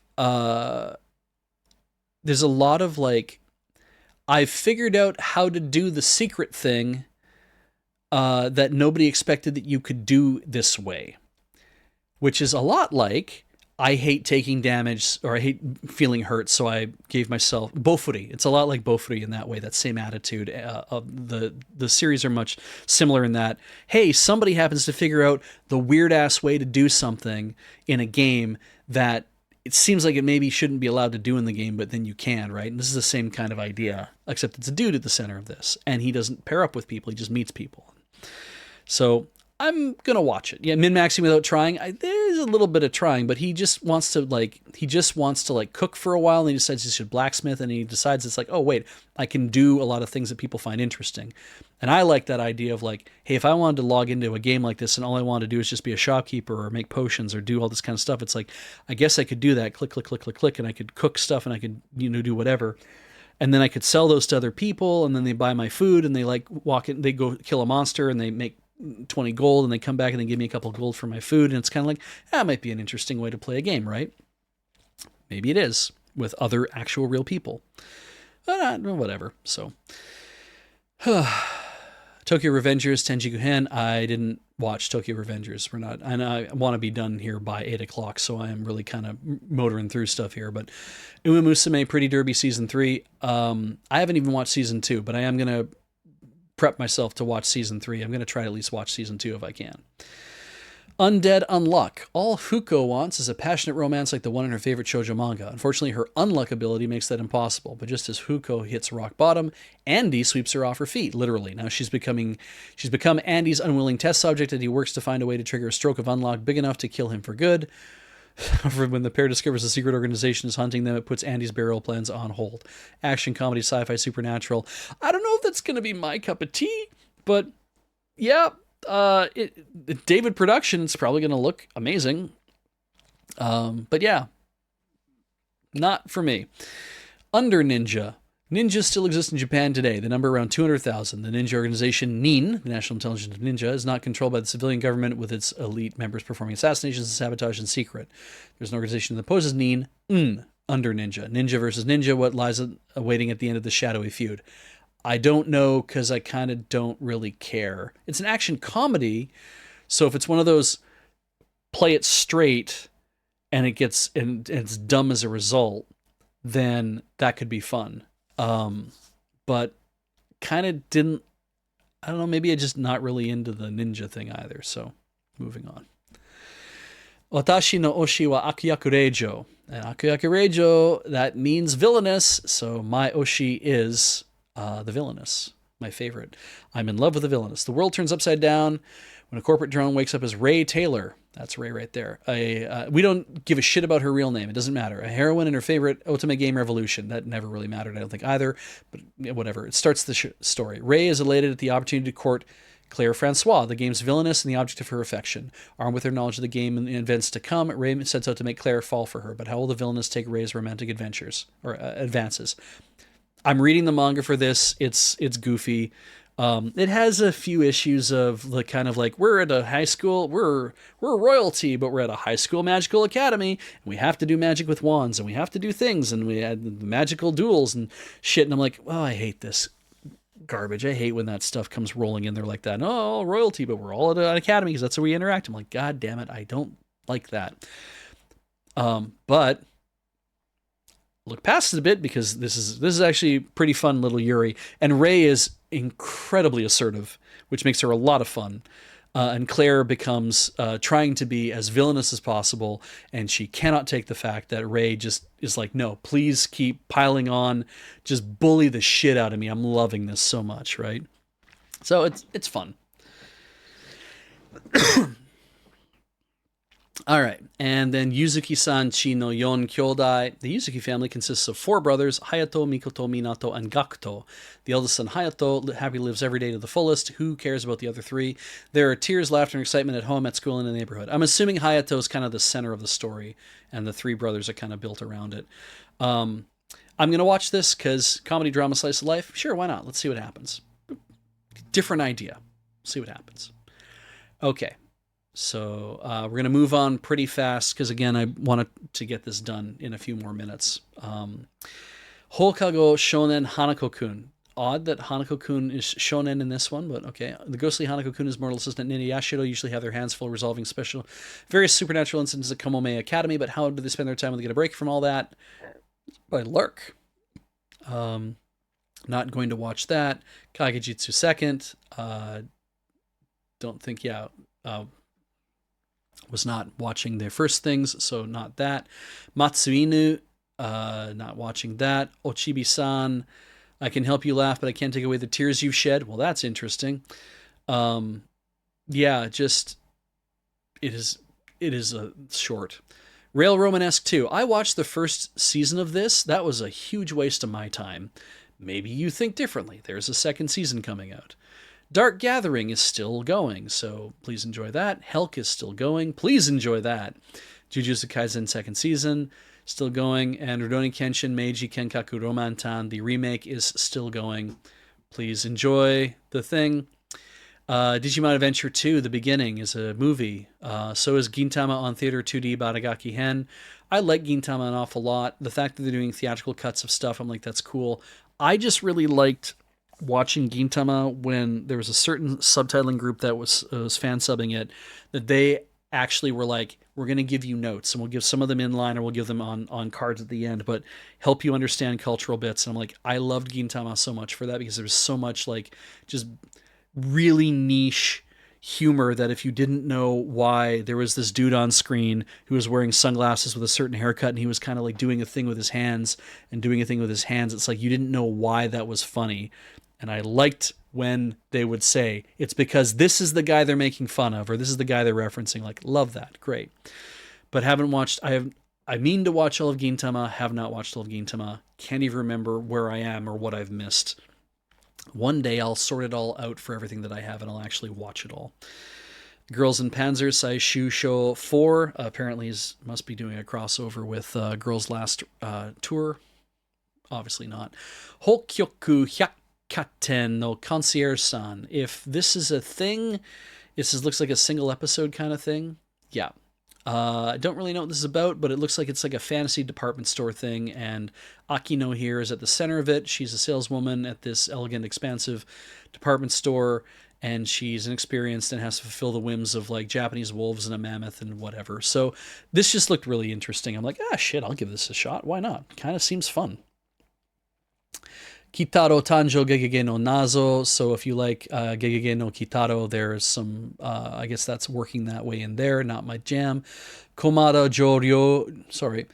Joryusho e Yokoso. So welcome to whatever that is. Oh, it's the Komada Brewery. Kotaro, a novice editor for Web News, visits Komada Distillery for a project on Japanese craft whiskey led by a young female president, Rui, who recently took over the family business. The distillery works hard to reproduce the signature whiskey, Koma. They had to stop making years ago. Koma was a brand that Rui's grandfather and father had lovingly preserved and a symbol of happiness for all.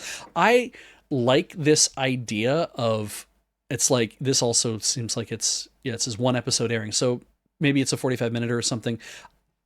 If it's meant to promote a real brewery, then whatever, if it's an ad. If it's not, then that's fine, because whatever. I just want to see how it comes out. Also, PA works. Always like, PA works. Young women working in industries that you never heard much about. So there we go. Kokaku Kidotai, Ghost in the Shell, SAC 2045. Well, they did a compilation film of season 2. You'll recognize the characters if you watch that. I watched that. That was certainly a thing that I watched. Madogiwa no Toto-chan. I think this is about there was Toto-chan in real life. Okay, in real life, the Toto-chan of the book has become one of Japan's most popular television personalities, Tetsuko Kuroyanagi. I don't really know what this is about. Definitely focusing on like World War II stuff, and it's just like, I'm not going to watch that. O Yukiyumi no Kaina Hoshi no Kenja, no description, it's a sequel, so don't really know what it's about, not going to watch it. Hamefura has a movie. It's a sequel to Wherever It Fits, so probably watch that. Pole Princess is getting a movie, so that's a sequel to the series, so it's getting it. If you liked the pole dancing anime, then it's getting a movie. I don't think I ever had a chance to watch it. Precure All-Stars F, 20th anniversary Precure franchise. Seishun Butayaro wa Randoseru Girl no Yume wo Minai. I don't really know much about that. You know what? I have to take off for a second. I'm going to put you guys in commercial. I'll be back in a few minutes. Sorry about this.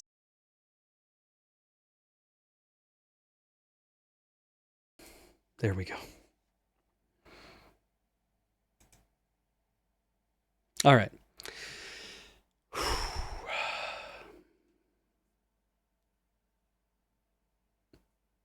I'm seeing some stuff about Pole Princess now. You're right. I was wondering where that had gone. We're doing more of the rest of Beej's anime roundup here. We're doing 2023 autumn right now, and you can follow along if you wish. I'm on anychart.net. And yeah, thank you, Maricat, for posting a piece about where Pole Princess is actually located. It's on YouTube. That would explain why I never actually saw it. But well, maybe I'll track that down. Maybe somebody has or maybe somebody has ripped it from YouTube and put some subtitles on it, and I could probably just get it from somewhere else. Anyway, we'll check the YouTube. So let's see what happens. Seishun Butayaro wa Randoseru Girl no Yume o Minai. God, that sounds so familiar. I don't know why. Okay, yes. I don't know it from the title, but whatever. Finally, the day of Mai's high school graduation has arrived, while Sakuta eagerly waits for his girlfriend. An elementary schooler who looks exactly like her appears before him, suspicious and for all the wrong reasons. Meanwhile, Sakuta and Kaide's father suddenly calls, saying that their mother wants to see her daughter. She was hospitalized because Kaide's condition had been too much for her to bear. Okay, I'm rolling back through this. Who's Kaide? Whatever. So what could she possibly want now? It's drama, psychological, romance, supernatural. Probably not going to watch this unless I can find out, unless somebody writes a better thing of this. So, yeah. Oh, this is Bunny Girl Senpai. Ah. All right. This is related to that.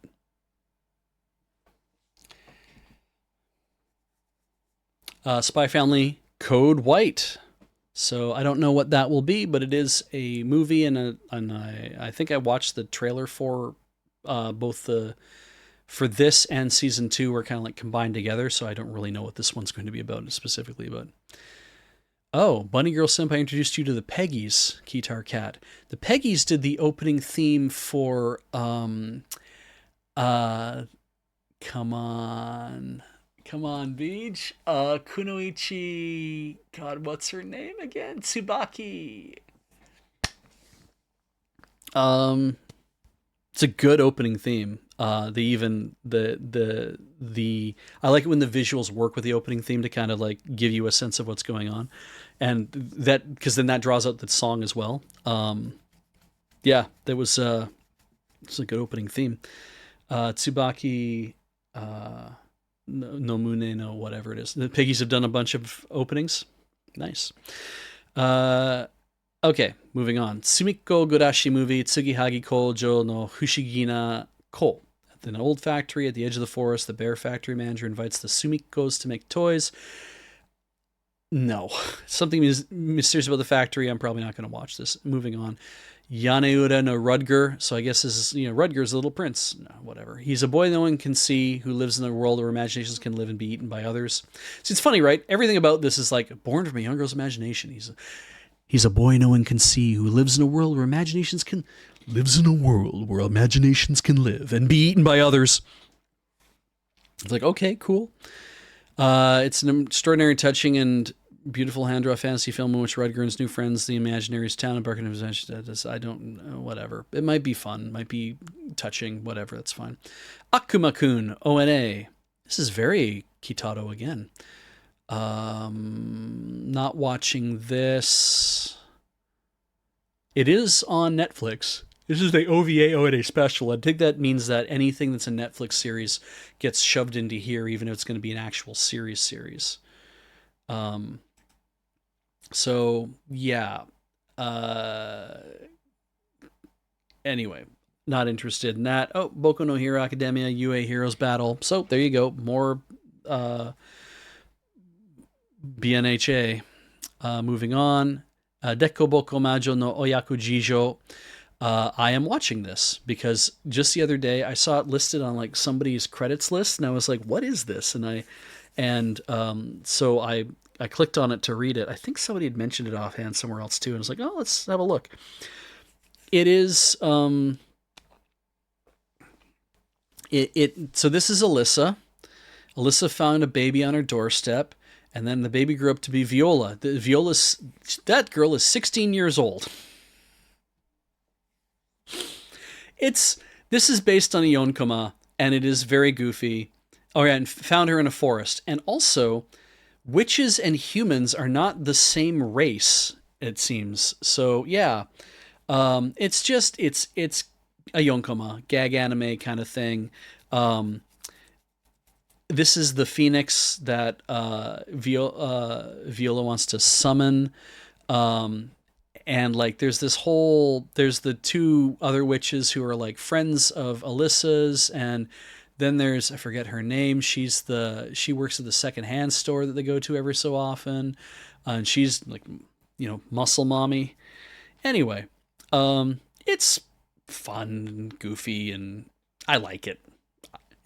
I like it so far. I like the manga so far. I just started reading it just before this, and yes, Violwolf, all this does is just make you want more Flying Witch. Yeah, me too. Everyone else, I think anyone who has read Flying Witch and has watched Flying Witch has been like, please just keep making more Flying Witch. I just want more of this. Even when they do world building in it and they talk more about the witches in Flying Witch, it's just like, yes, I just want more Flying Witch. But this is fun. This is not Flying Witch at all, but this is just fun. So anyway, Ensemble Stars, Bang Bang, Tsuyoku Selection Crossroad. Oh, it's based on the mobile rhythm game. Moving on. Good Night World. In the online game Planet, there's a powerful team of 4 players. This team goes by the name the Akabane family, and its members are a pseudo family that only exists in the game. I was unaware of it. The 4 players are actually a broken family in real life. Shut in older brother, high achieving younger brother, father's not respected by his own children, a mother who neglects her own household. They do not know the warmth of family. They also don't know that the warmth of their online family is only a passing feeling, and also they don't know they're a real family. Centered on the deeds of the Akabane family in the online game Planet, the story features battles against monsters, clashes. I don't know. This is probably, I mean, it's just psychological, right? So dramatic, psychological, cool. Not my jam. Gundam Build Metaverse. So more Gundam Build. It's within the metaverse realm. Control their own avatar and interact with their users in Gunpla, and then purchase actual Gunpla and Gunpla. And I'm like, no, not really my thing again. So, Hanmabaki Season 2, obviously that we mentioned that the last thing, I've already aired a bunch of episodes into this season, I guess that's why. Hokugo no Breath, hey, do you like Paldea region Pokemon? So there are things you can do with this, watch a Pokemon show. Yeah, Hyakusho Kizoku, they put the last 2 episodes were airing on December 20th, 2023. Oh, so these are 2 OVAs. Okay. Well, looking forward to that. I'll be watching those. Cinema Roll animation. Yep. If you like Cinema Roll, I guess there's an animation coming. Jashin-chan Dropkick Seikimatsu Hen. So this is interesting. A single episode special of Dropkick on My Devil, thanks to a successful crowdfunding campaign supported by his loyal fans. So that's kind of fun. The story begins after aliens destroy Jinbocho, where the main series takes place. Following the stars, Jashin-chan heads south to find Yurine in Takamori. Okay, so more of that. Kanojo Okarishimasu. 3rd season Petite. Mask Danshi wa Koishitakunai Tunai no Ni. So there we go. There's the BL series. This one, it's an OVA included with the 4th manga volume. So there's that. Matari Kaisetsu Boshoku no Berserk. Odekaki Kozame Gamada Rebirth. That's cute. I don't know much about the thing, but anyway. Onimusha, based on legendary Sengoku Pure game Onimusha. I never played it. Not really that interesting. They'll be using the late prolific athlete Toshio Mifune as a model for a character, because you can just do that. You can just decide that I imagine they must have somebody's permission to use Toshio Mifune as the model for Miyamoto Musashi. But anyway, moving on. Now, strong, right? Like I already told you, the Apothecary Diaries is going to be my favorite this season. But Pluto comes out in 20 days. And I am keen to see what happens with this, because I think it's been in development for quite some time as well. 8 episodes, and I think the manga itself is quite long. It's lengthy enough. I don't know if you do this in 30 episode are 30-minute episodes. Like maybe they have to be 45 minutes or something. Imagine if they were an hour. That'd be super cool. But yeah, looking forward to seeing this. That's, by the way, if nobody knows what Pluto is, that's Astro Boy. Now go look at what Pluto is, because that's Astro Boy. Pokemon Concierge, if I can watch this, I'd like to get a chance to watch it. Seems like it's cute. Princess Principal, never watched it. Seiken Gakuin no Makken Tsukai. Leonis has been transformed into a 10-year-old boy. I was like, maybe not. Oh, it's ecchi as well, so that might be a problem too. But anyway. Shangri-La Frontier mini anime. Shingeki no Kyojin final season, second half of the last part of the final season, concluding the ending arc story. Whatever. Tensei Shitara Slime Datta Ken Koleas no Yume. So there we go. If you're reading Tensei Shitara Slime Datta Ken, then more stuff, more 3-episode original anime. There you go. Idolmaster Cinderella Girls, never watched that, but more of that. Yoru wa Neko to Isho, Gamma Rebirth. So I guess they're just kind of doing Gamma Rebirth like crossovers with different series. But that does take us to the end, which is good because I do want to be done here.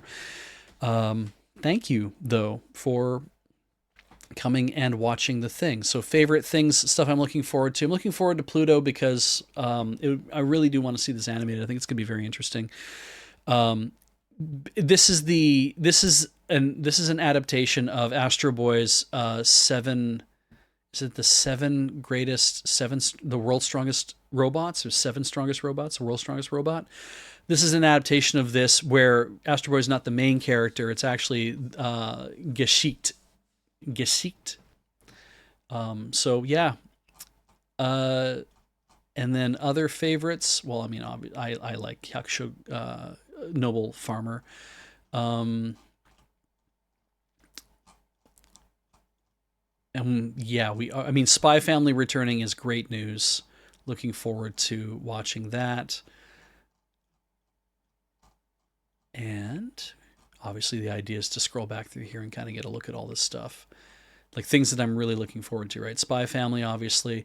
I am interested to see some of the Sosono Frieren, so we'll see how that goes. Shy, obviously interested in seeing how that plays out. Yes, excited to see season 2 of The Saint's Magic Power is Omnipotent. Excuse me. But yeah, like Ancient Mage's Bride, the second cour, great. Get to see how that goes. Get to see how the Apothecary Diaries goes. So interested in seeing that. Definitely do go check it out yourself. And then Stardust Telepath will be fun. Dr. Stone continues, and I'll probably see if I'll get the Nut up to watch it. Speaking of Nut, Bullbuster. Gonna see that. My Daughter is an S-Rank Adventurer. See how that works out. And then this thing about men working and being afraid of working, and we'll see how that works out too. Great. Yeah. Watch the Apothecary Diaries. That's it. So thank you for joining Beej's Anime Roundup, running as long as it does all the time, every time. Seems like it gets longer all the time, every time. If you liked what we did, you can support us. You support the channel tonight by, subs and bits, like I know that some of you have. But also you can do the, hey, Foxmar shows up with a raid. But you can also, do I actually have the notifications Lurbot set up here? Maybe I do. From like a few hours ago. Kinda. I can probably do these breakdown. But also on YouTube, becoming a YouTube member helps us. There is there's the store.loadingreadyrun.com, and of course patreon.com/loadingreadyrun. Your fees got them a new logo. Great. Glad they did a rebrand. Who cares? Oh, right, Prime. That's the thing too. If you have Amazon Prime, you have a Twitch sub. A Twitch Prime sub is what they call it. It does not auto renew, but you can spend that anytime that you like. I also want to point out that we're doing the subathon. I believe starts tomorrow. So, yeah, you're here at twitch.tv watching this, then you should check that out. And I'm going to kind of just wrap this up real fast. Thank you for sticking around tonight. Or actually, I got to welcome subs and stuff too. But yeah, thank you for sticking around tonight. And we'll see you all later. Good night.